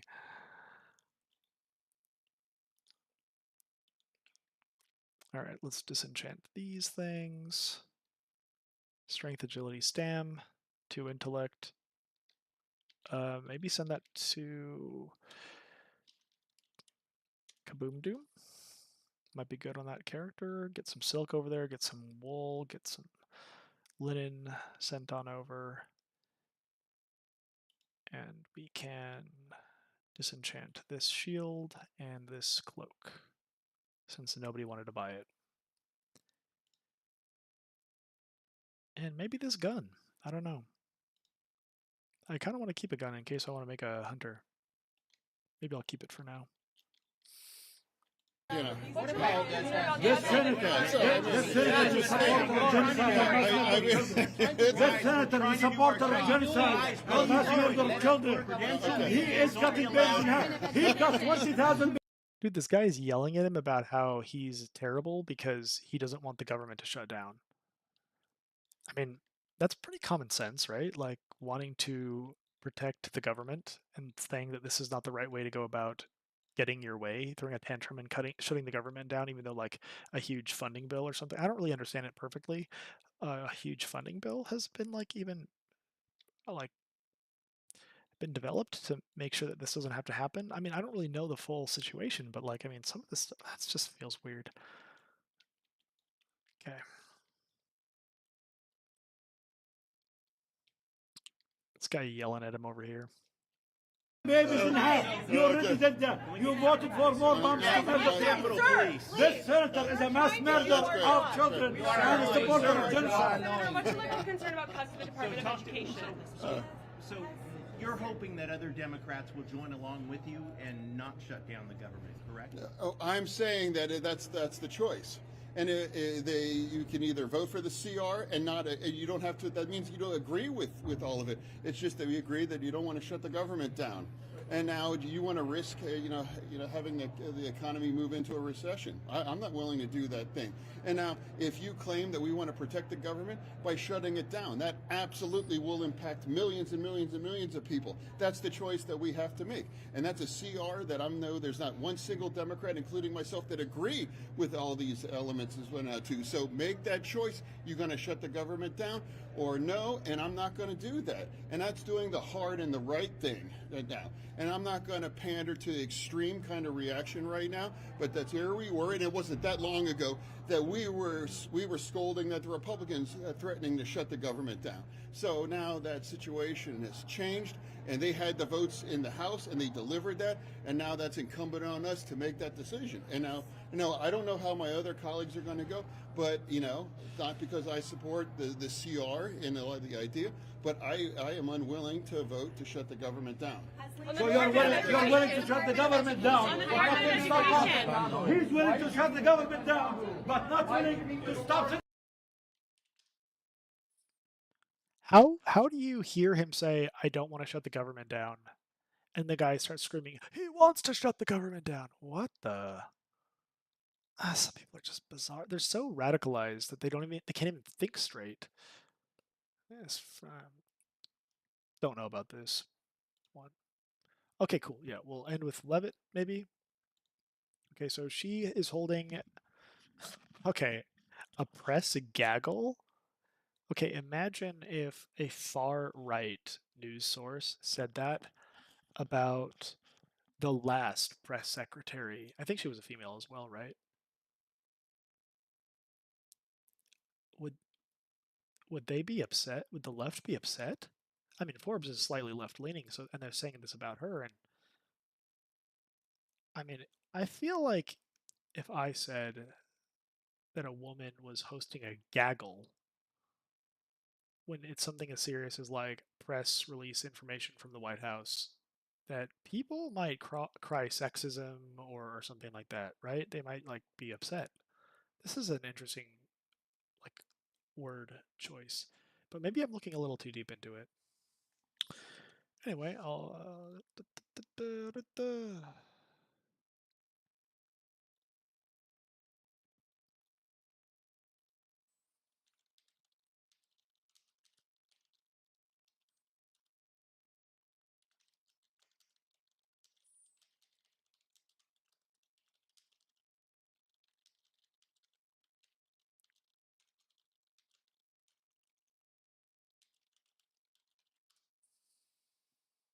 Chat?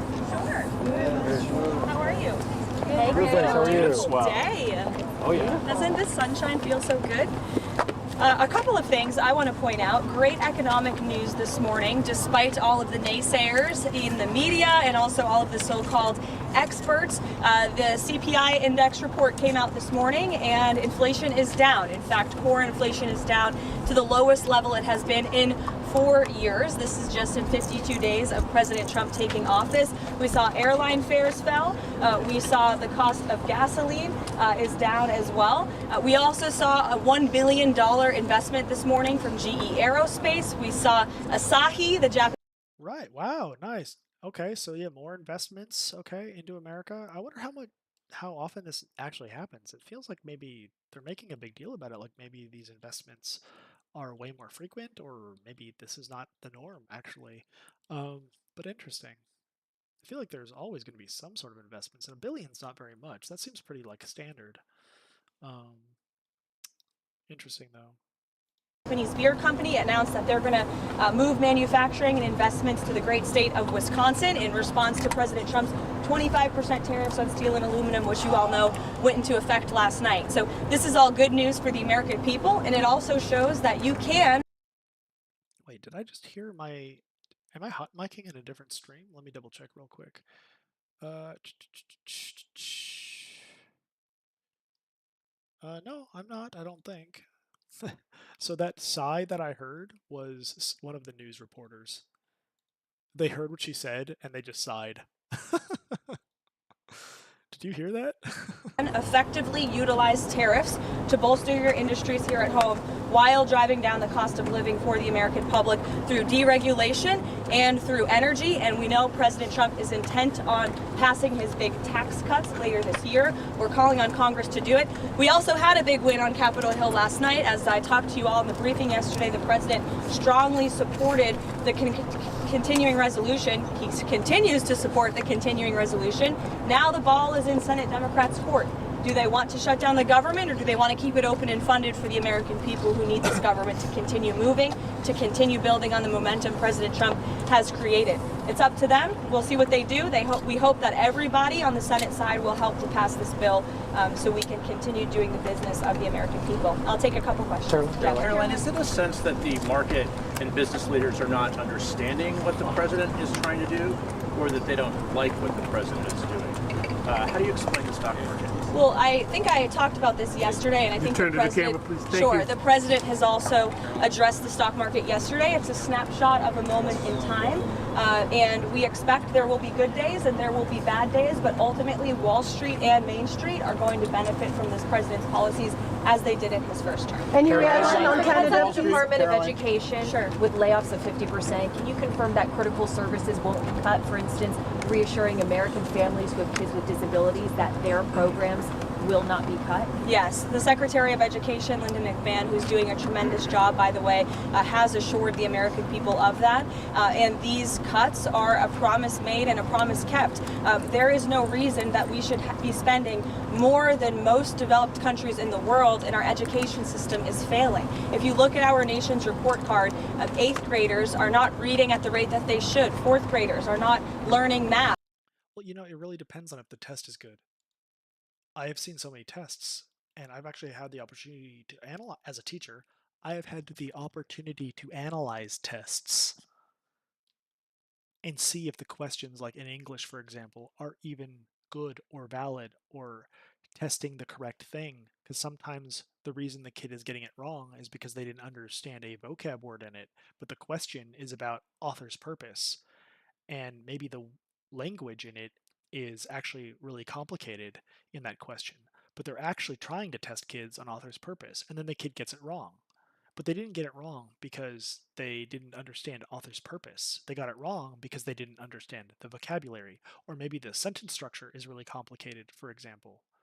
This is a reality of testing, and we can't presume that all of these tests that they make for these kids are made with competent people, or made by competent people, I should say. There's very many incompetent people, and the type of people that get hired to make tests aren't necessarily like geniuses. They're just people that got hired by a company to make a test because they got some funding to do this, and somewhere along the line it got rubber stamped, but was it really scrutinized? Was it really vetted by intelligent, high quality teachers? Not necessarily. And if it is vetted by teachers, maybe it's just teachers that are popular within like some district. And a lot of times those people are just the people that put in like extra hours for like extra clubs and stuff like that. And they're not necessarily teachers that are masters of their content area. This is something to think about, isn't it? Can we really even trust some of this testing? Is testing diagnosing kids in a very impersonal, robotic fashion? You better believe it. People are organic. They are not products that should be diagnosed. They are complicated. And the top country in, I can't remember what country it is, but like one of the top countries in the world, as far as education is concerned, they give their kids one test a year. That's it. And it is not like summative or anything like that. It's just like a very informal type of diagnosis where they are just checking in to see what numbers might show. But do they really hold any weight to it? No. What do they put their money and their focus and their efforts into? Good teaching, to empower and inspire people to become amazing individuals. That's what education should be all about. But we keep putting all of this money into testing and diagnosing and assessment and then critically analyzing false data, which will lead to poor decision making. Oh my gosh, it's so terrible. At the rate that they should. And so we have a problem with our education system. Nobody disagrees with that, but a lot of people seem to disagree with actually doing something about it and changing the status quo. So the president wants to return education back to the states, empower those closest to the people to make these very important decisions for our children's lives, and this is a first step in that process. It seems that President Trump has put the onus on Russia to engage in the ceasefire. If that ceasefire is broken, is there any type of enforcement mechanism in place that President Trump would enforce on Russia if they break that ceasefire? Well, that's obviously a grand hypothetical question that I won't comment on because we're not there yet. The current state of play is that the Ukrainians have agreed to a ceasefire. The Ukrainians have agreed to the peace plan that was put on the table yesterday in Saudi Arabia by the Secretary of State and our National Security Advisor, whom I just spoke with before coming out here, and he informed me that he has had a call today with his Russian counterpart, and the president's team continues to be engaged. As you all know, Mr. Witkoff is traveling to Moscow later this week, and we urge the Russians to sign on to this plan. This is the closest we have been to peace in this war. We are at the 10th yard line, and the president is expecting the Russians to help us run this into the end zone. Would President Trump call President Putin and encourage him to engage in the ceasefire? I don't have a readout on the president's calls, but as the president always does, if that call happens, he will let you guys know. Caroline, on the CHIPS Act, the president has called for a full repeal on it, but it appears that the Senate GOP is looking for more reform on that. Is this going to be an all or nothing as far as the president is concerned? I think the president's made his position on that quite clear. The NATO Secretary General will be here tomorrow. Yes. What is the president hoping to get out of that meeting? What are his asks of the NATO Secretary General? Yes, he will be here tomorrow, and I suspect the president will provide guidance on that meeting after it takes place. But I'm quite confident, as he always does when it comes to NATO, he will urge the NATO Secretary the president's belief that NATO countries need to pay their fair share for their own defense. We have been spending billions and billions of dollars on NATO, which the president agrees with, so long as other countries are paying their fair share. Is 5% still his commitment, like what he expects from the European countries, 5% of GDP for defense? Last time I spoke with him, that was his commitment. Thank you. Does the president have any response to the ICC arrest of Rodrigo Duterte, the former Philippine president? I have not spoken to him about that, but I can and get back to you. Well, separate question then. Sure. There's this March 13th deadline for departments to submit their agency reduction plans. Can you give us an update on that? Is there any foot dragging from any places within the federal government And when do you expect these cuts to go into place? Everybody is working together as one team. This is a goal that every cabinet secretary across the board agrees with. We have to reduce our workforce. We have to make our bureaucracy more efficient. And then when the March 13th deadline hits, we can talk about that. On the economy, you mentioned yesterday that this is a transition period. How does the White House measure this in terms of when can you not blame it on former President Biden, and when does it fully become President Trump's responsibility? Well, we've only been here for 52 days, but certainly the president is working hard every day to, again, bring down the cost of living, which we see is already happening. You see the cost of eggs is going down, cost of gasoline is going down because of the massive deregulatory efforts of this president, and also the fact that we are delivering on his promise to drill, baby, drill already. You saw this past weekend the national... It's crazy that they are still saying drill, baby, drill. I guess it's officially the name of the plan, but it's just ridiculous. They even memed Doge into existence, right? Like, oh, what kind of world is this that we're living in? It's just crazy. Economic advisory put out a report that because of the regulations we've already slashed in just 52 days, we've saved American taxpayers $180 billion. That comes out to about $2,000 per American household. That's in 52 days. So the president is working diligently and he's working hard on this every single day. And we need Congress to also help. We need Congress to pass tax cuts, which the president campaigned on and the vast majority of the American people support. And as you all know, the president met with business leaders last night at the Business Roundtable, and he said to them in the room, you know, some of you may be Democrats, but that's fine, but we need to get Senate Democrats and House Democrats on board with this tax bill because America, working America, supports tax cuts. The American people, CEOs, small business owners, and workers all want more money in their pockets, and we expect all people on Capitol Hill, Republican or Democrat, to get on board with that because it's a wildly popular. Caroline, Thanks, guys. We'll see you later. Respond to the EU tariffs. Can you say when? When?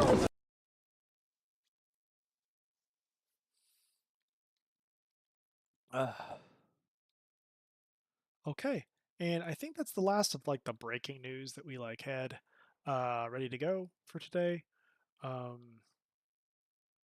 this is I've been avoiding this one.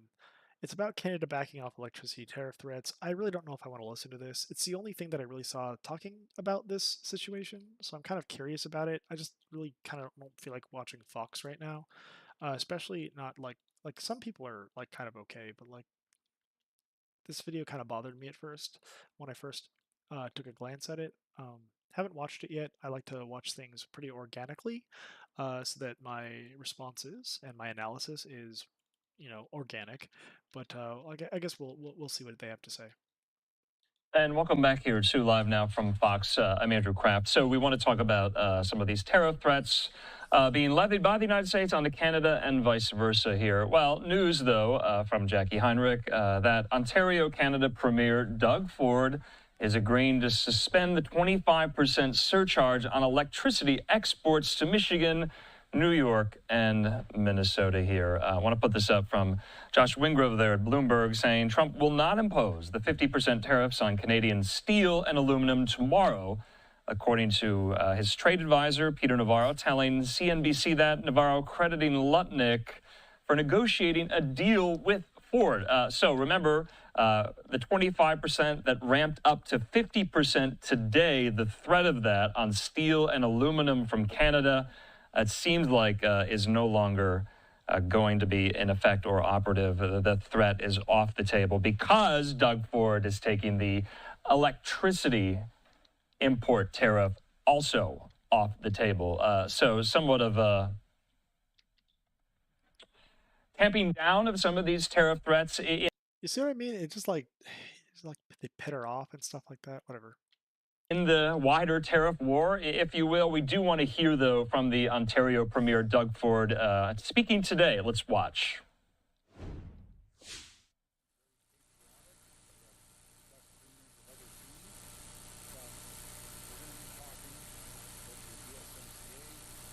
Ford, the worst thing that could happen is wait and let this drag out until April the 2nd. So we're going to move forward and have a very good conversation with Secretary Lutnick and the whole trade team, as he said, and hopefully we can move this forward, because it doesn't benefit anyone, as I told him, no matter if it's the auto sector or any other sector here in Canada and specifically Ontario. And all I mentioned, assembly lines will shut down in the U.S. and Canada. The stock market is tumbling over $4 trillion. Consumer confidence has went down. I said it's absolute chaos out there right now. We need to move forward jointly. I emphasized how Canadians love Americans, and I know Americans love Canadians, but going back and forth with each other, it just hurts both countries. So I want to thank Secretary Lutnick for reaching out, putting that olive branch in.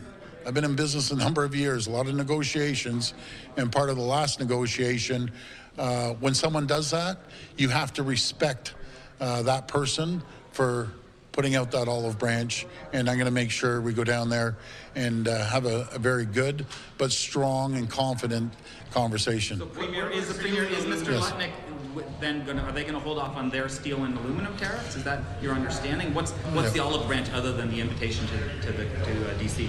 Well, he has to bounce it off the president, but I'm pretty confident he will pull back. And I'm not speaking for them. I'm not speaking for the president.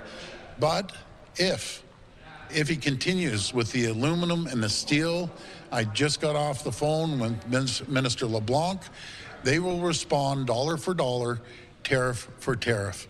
And again, Minister LeBlanc will be joining me, and hopefully Ambassador Hillman, if she's free, will join me as well.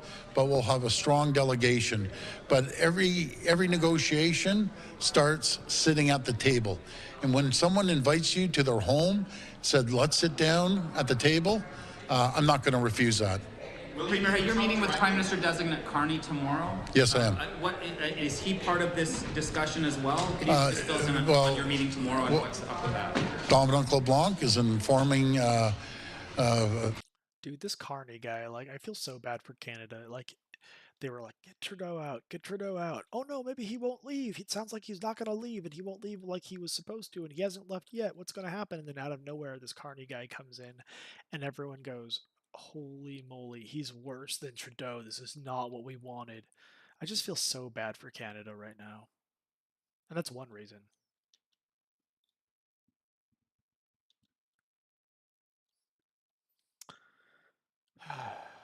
The new Prime Minister, elect Prime Minister, Carney, and he'll have a conversation with the Prime Minister. Premier, the White House Press Secretary mentioned you specifically, said the surcharge was egregious. What did you make of that? Is that factoring into your decision to pull back here? No, it's not. But in negotiations, you can't keep ratcheting it up on both sides, because the only people that get hurt, Richard, are the Canadian population, Ontario in specific, to be specific, and the American people. I had a conversation with all three governors, Governor Walz just a little while ago, about a week or so ago, but I did speak to Governor Whitmer over the weekend. I spoke to her again this morning, and also Governor Hochul as well. Trump directly when you head down to Washington? I'm not too sure. All I know is I'm meeting with the Secretary, Secretary Lutnick, and his entire team down there as well. And again, by no means are we just going to roll over, because we don't roll over to anyone. What we are going to do is have a constructive conversation. I mean, that's a weird thing to say, because, like, if you're trying to have that constructive conversation and they hear this and they see this, like, do you think that that's going to make them, like, more inclined to have a constructive conversation if your perception of them and conceding to things is rolling over? This is, like, not a wise thing to say. It's not tactful for him to say this. Moving forward. As I reminded the Secretary, you know, we're the closest allies, closest friends, and we need to get back to the table to make sure that we build an AMCAN fortress around the world. I told them we are not the problem, China's the problem, and we look forward to speaking with Secretary Lutnick.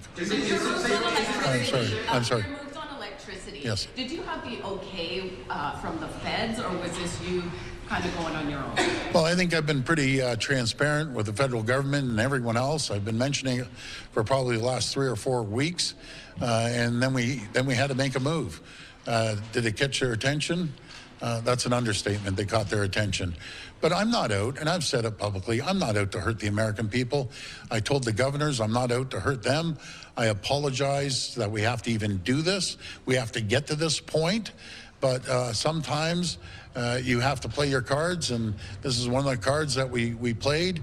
And hopefully we're going to have a very good, constructive conversation with the Secretary when we get down there. But my goal in any discussion, any negotiation, be it here or in business or in the last agreement that we had, is let's cool everyone down. Cooler heads have to prevail, and we need to sit down and have a very productive conversation. And I truly feel it was the right decision to move forward and bring Minister LeBlanc down, along with the ambassador. If she's free, I have to reach out to her. Folks, this has been moving at rocket speed right now, going back and forth, and we had to make a decision. So I made that decision. Ambassador's free. What else would she be doing on this file? Well, I'm just saying, I have to reach out to her. This is going extremely fast. My #1 priority was to talk to the people of Ontario, and I have to reach out to the ambassador. But she's done an incredible job, by the way. I want to thank Ambassador Hillman for all the work she's been doing behind the scenes as well. Can you say what called who today? Yes, Secretary Lutnick called me. Was it because do you think that the CNN push, CNBC, MSNBC, you've been doing a big media blitz on Americans' channels? Yeah. Clearly, Secretary Lutnick is noticing that. Do you think that is this vindicating your aggressive, hawkish kind of strategy rather than trying to be an appeaser like some other premiers? Well, first of all, thank you for that question, Robert. What I'm doing the American media for is to inform the American people. You know, I saw a poll that came out the other day, just recently, 67% of Americans disagree with President Trump attacking Canada. So the more all of us, all premiers, all CEOs of businesses go out there and inform the American people. This isn't just going to hurt Canada, and it will hurt Canada and Ontario. It's going to hurt the U.S., and it's going to hurt badly. We're already seeing inflation go up in the U.S., and that's not going to be good. I'll tell you, I know the Americans fairly. Well, wait. We just got information about inflation going down. Was that not true? This is coming from Fox, and it's coming from this guy and stuff like that. But we also had stuff coming from a slightly left-leaning source. And that information was not contradicted, where it said that inflation was going down. He's saying it's going up, but these other people are saying it's going down. This is all within the matter of hours. It's insane that people evaluate within the hours, and they drool over like stock market manipulation, to try to like create narratives to misinform truly the American people. It's really what it feels like. It's only been a short amount of time really that I've been like really like trying to monitor and watch politics and stuff like that, and the amount of like mixed messages that we are getting is just not, it's inexcusable. It's absolutely inexcusable.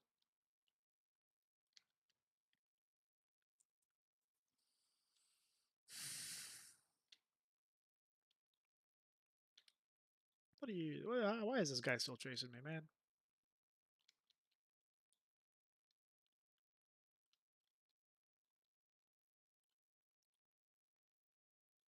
Dude, he is not getting slowed, is he? Fine. Frost shock. Okay, you're dead. The fact that this is like slightly off information from what we've heard before makes me even more less inclined to listen to this now, but whatever. really well. They're loving, caring people. And as soon as costs start going up, inflation, plants start shutting down, you can't attack your number one customer, Canada, and not expect a response. And we responded, and they came back. And I'm a business person. I want to sit down and negotiate this and stop the bleeding. As we're going at each other, China's sitting back laughing, building their critical mineral arsenal. And, the words Chinese president said the other day should be concerning for the whole world when he said, we aren't ready just for an economic war, any type of war. That's concerning, to say the least. Are you concerned? Last question. Do you think the president was watching you? Are you concerned that suspending the surcharge that you've put on electricity will be considered a win by Trump? No, I wouldn't call it a win whatsoever, because we still have it in our toolkit that we can use at any given time.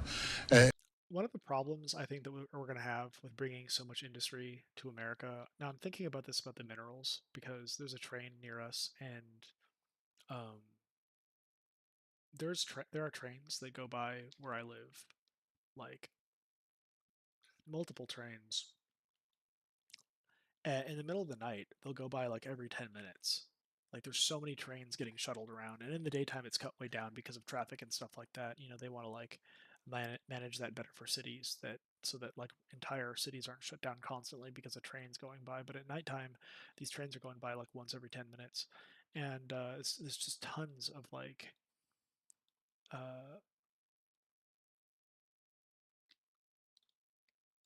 like stuff being shipped all over our country. But let's just say hypothetically for a second here, let's just say that the industry in America goes up like by some insane amount, and Trump is like, yeah, come to America, do your business here. Like, so for example, like a chip company from Taiwan or whatever is going to be put in Arizona. Well, the minerals that they need are actually in California. So all of those minerals that they need for these chips, coming from like the borax facility or something, are going to need to be shipped. And and transported via train most likely. And we're already like hitting like some sort of capacity with this. So what is this truly going to look like? Are we going to need to build more trains and more like transportation methodologies and facilities and stuff like that within our country? Probably. But then the question is, like, are we able to do this? Like, do we have the ability to build that infrastructure up that heavily? I mean, the idea that I have is like Musk's boring company that he has would be a great solution, because he could bore tunnels for trains to transport all of these goods underground. And then all of the dirt that is used, that he has learned how to turn into these like clay bricks, essentially these dirt bricks that are actually pretty sturdy. Um, these could be used for like landscaping purposes and other such uh, industry purposes, which they're really not being used for properly, but those could be transported via the train system that he would then be building. So you'd have like a mountain of these, a huge mountain of these bricks, um, but then these same bricks could be transported via train to the location that they are going to, which would then help industry in some like a very far off rural place in like Arizona.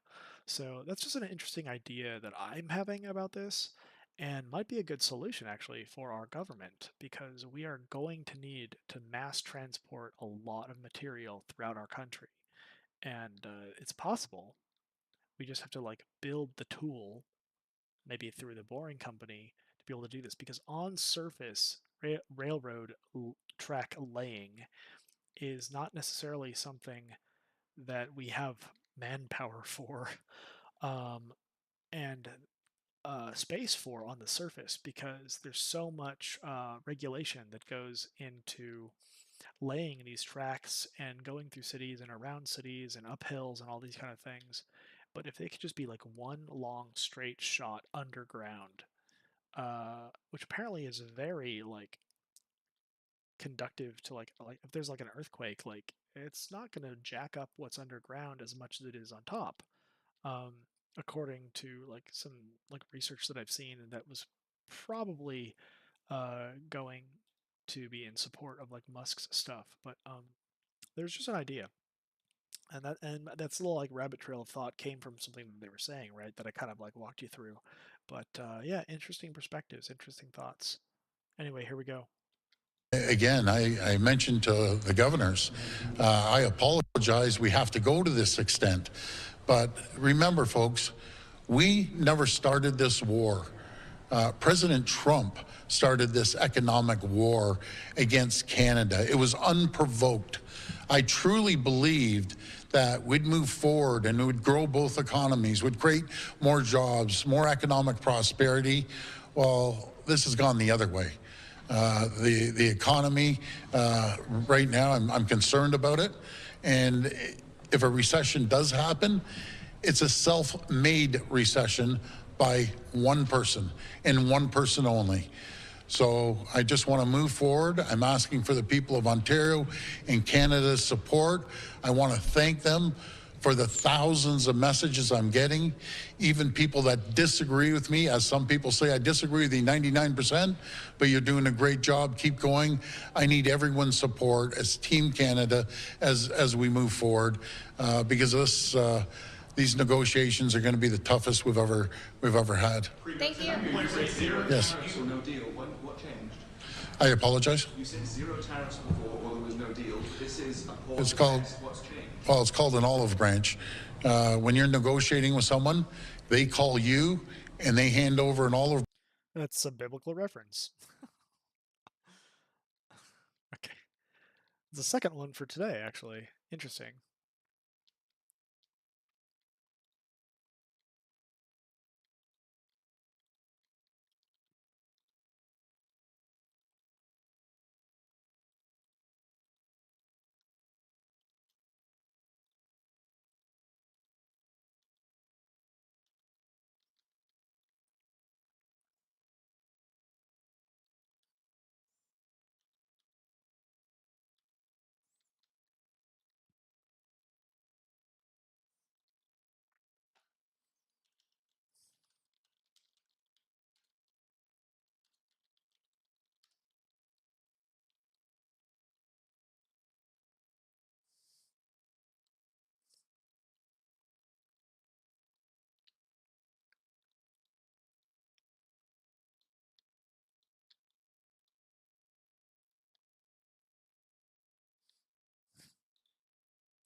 Okay. Branch.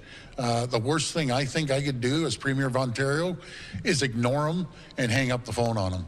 I don't operate that way. I believe when someone's put Sorry, I was doing a little bit of guild management there while we did some quests and stuff like that. I guess we'll hear the last 4 minutes of this video and maybe we'll be able to call it a night. It's just interesting hearing the kind of stuff that he has to say. I'm not really sure I quite agree with everything he's saying. Some of it seems like it's a little bit PR and maybe a little misinformation. Not quite sure though, but it's interesting, you know. putting out an olive branch, we sit back, we accept it graciously, by the way. But this is true, right? You know, it's like this whole little olive branch thing that he's talking about. But Thank them for that opportunity, and let's start moving, because if we don't, just imagine, all of you folks have seen how President Trump has changed things on a daily basis. I don't want to wait till April the 2nd. God only knows what would happen from now till April the 2nd. We need to get to the table as quickly as possible. Thank you. That was the last question. Well, Mr. Carney, he's making the transition. Make no mistake about it. This is led by the Prime Minister-elect Carney, and along with Minister LeBlanc. They'll be leading the charge there, but Ontario plays a massive role, no matter if it's the auto sector, the tech sector, the agricultural sector, the manufacturing sector. We'd be the third largest trading partner in the world to the United States if we were a standalone country.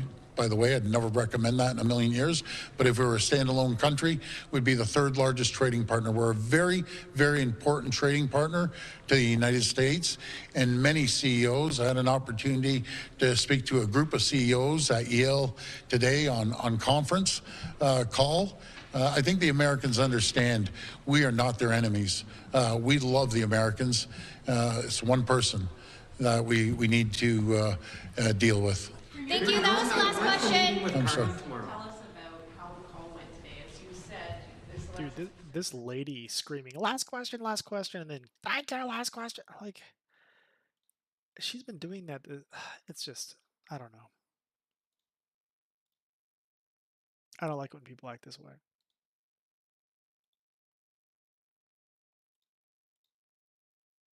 Maybe it's fine though. Maybe I'm just being a little brat about it. I probably am. She's probably fine.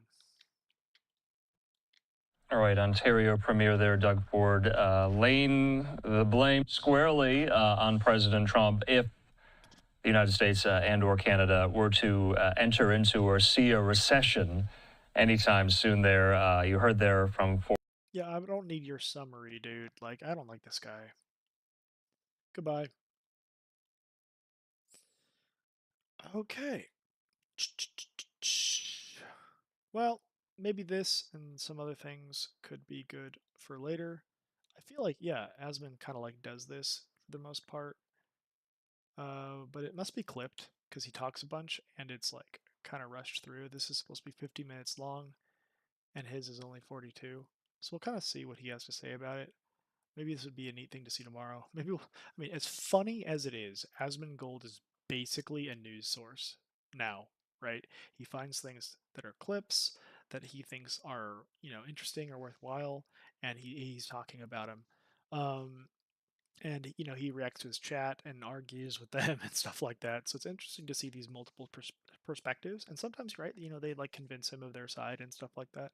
So it's very interesting. So maybe we'll take a look at some of this later. I just don't like how much he curses or uses God's name in vain and stuff like that. It just kind of bothers me. So it's not my favorite thing to look at, but this makes me curious. And while we're at it, some of these other things could be interesting as well. But yeah, mostly just interested in these three, and maybe there'll be a third, or I mean, a fourth video by tomorrow, and maybe we can take a look at that.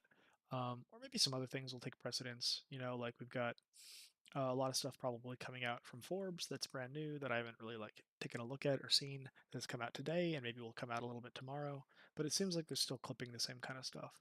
So well, thank you for watching. Thank you for being here. This is kind of like the third stream of the day, actually. Many hours long, multiple streams. You know, I've been kind of doing this a lot recently. Whenever I have time, and I've had a little bit of time today. A little day off at my job, to be honest. So I was able to have some of this time. I feel like the stream's kind of wrapping up. I actually might stream again later if I'm still awake and up for it. We might be streaming like a message or like or a lesson from like Harvest or something like that, and maybe I'll be doing that while I do Wailing Caverns on my, get this, no talent, hardcore WoW Shaman. We've got 12 unspent talent points so far, and I really just can't decide in my stream. It's up to you guys. Like, should we spend the talent points? Should we keep going with no talents? Shamans are freaking OP. So why not see how far we can go with it? But maybe it would be fun to just dump all the points into enhancement and be super meta, or maybe do some meme build where we do like an instacast shaman or like a totem shaman down in Resto. Or maybe a weird little hybrid, and maybe get some of this hit chance here and then jump somewhere else. Or just focus on like aggro generating tank type build through enhancement.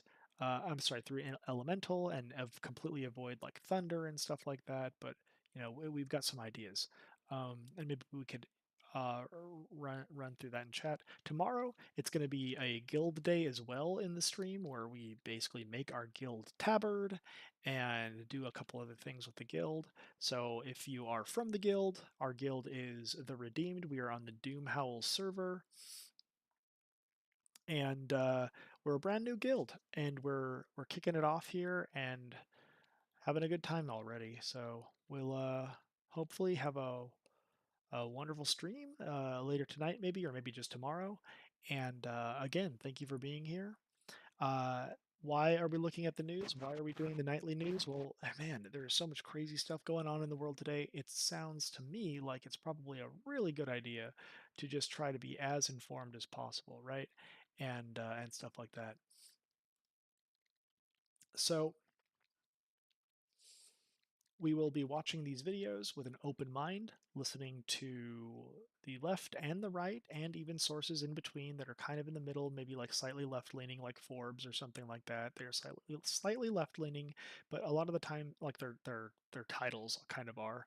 But a lot of the stuff that they post is literally just the camera on the president or on the reporter or whoever it might be, and they just report some of the news, and it's fine because we can kind of just see the information and then compare it with left sources, compare it with right sources, and try to unpack it and discover the truth and critically think about what's truly going on in the world today to come up with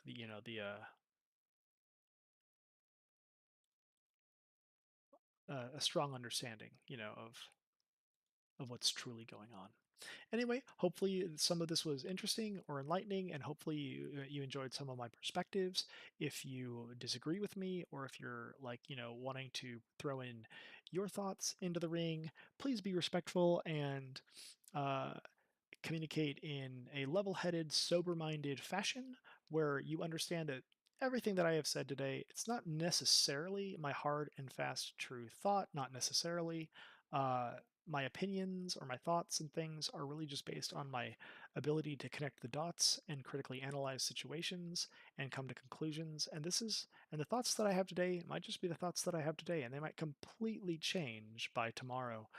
That is the drill, that is the situation, and that is the way I kind of understand the world to be, that people don't have to be held into these little baskets and cages of thought, that we are organic creatures that grow and change and develop over time, and the only way to do that properly is to engage in good, strong, healthy debate, discourse, discussion that is respectful. So hopefully you are in agreement and you find this to be a little interesting and enlightening and fun. Uh, so I guess this is Kahboomzie signing off for the night. May God richly bless you, and Jesus loves you. He really does. He is willing that none shall perish, but that all shall have eternal life. And this is the one thing in life that I truly find true and do believe. Um, it is a good thing. It is a good message, and hopefully you all come to the saving knowledge and understand the love of Jesus. That is just my hope for the world, because only positive and only good things come from it. Sure, there are evil people in the world that can twist anything, but at its core, there's only goodness, and there's only love, and there's only redemption. So we are the redeemed, and I am Kahboomzie. Have a great night, everybody. Bye.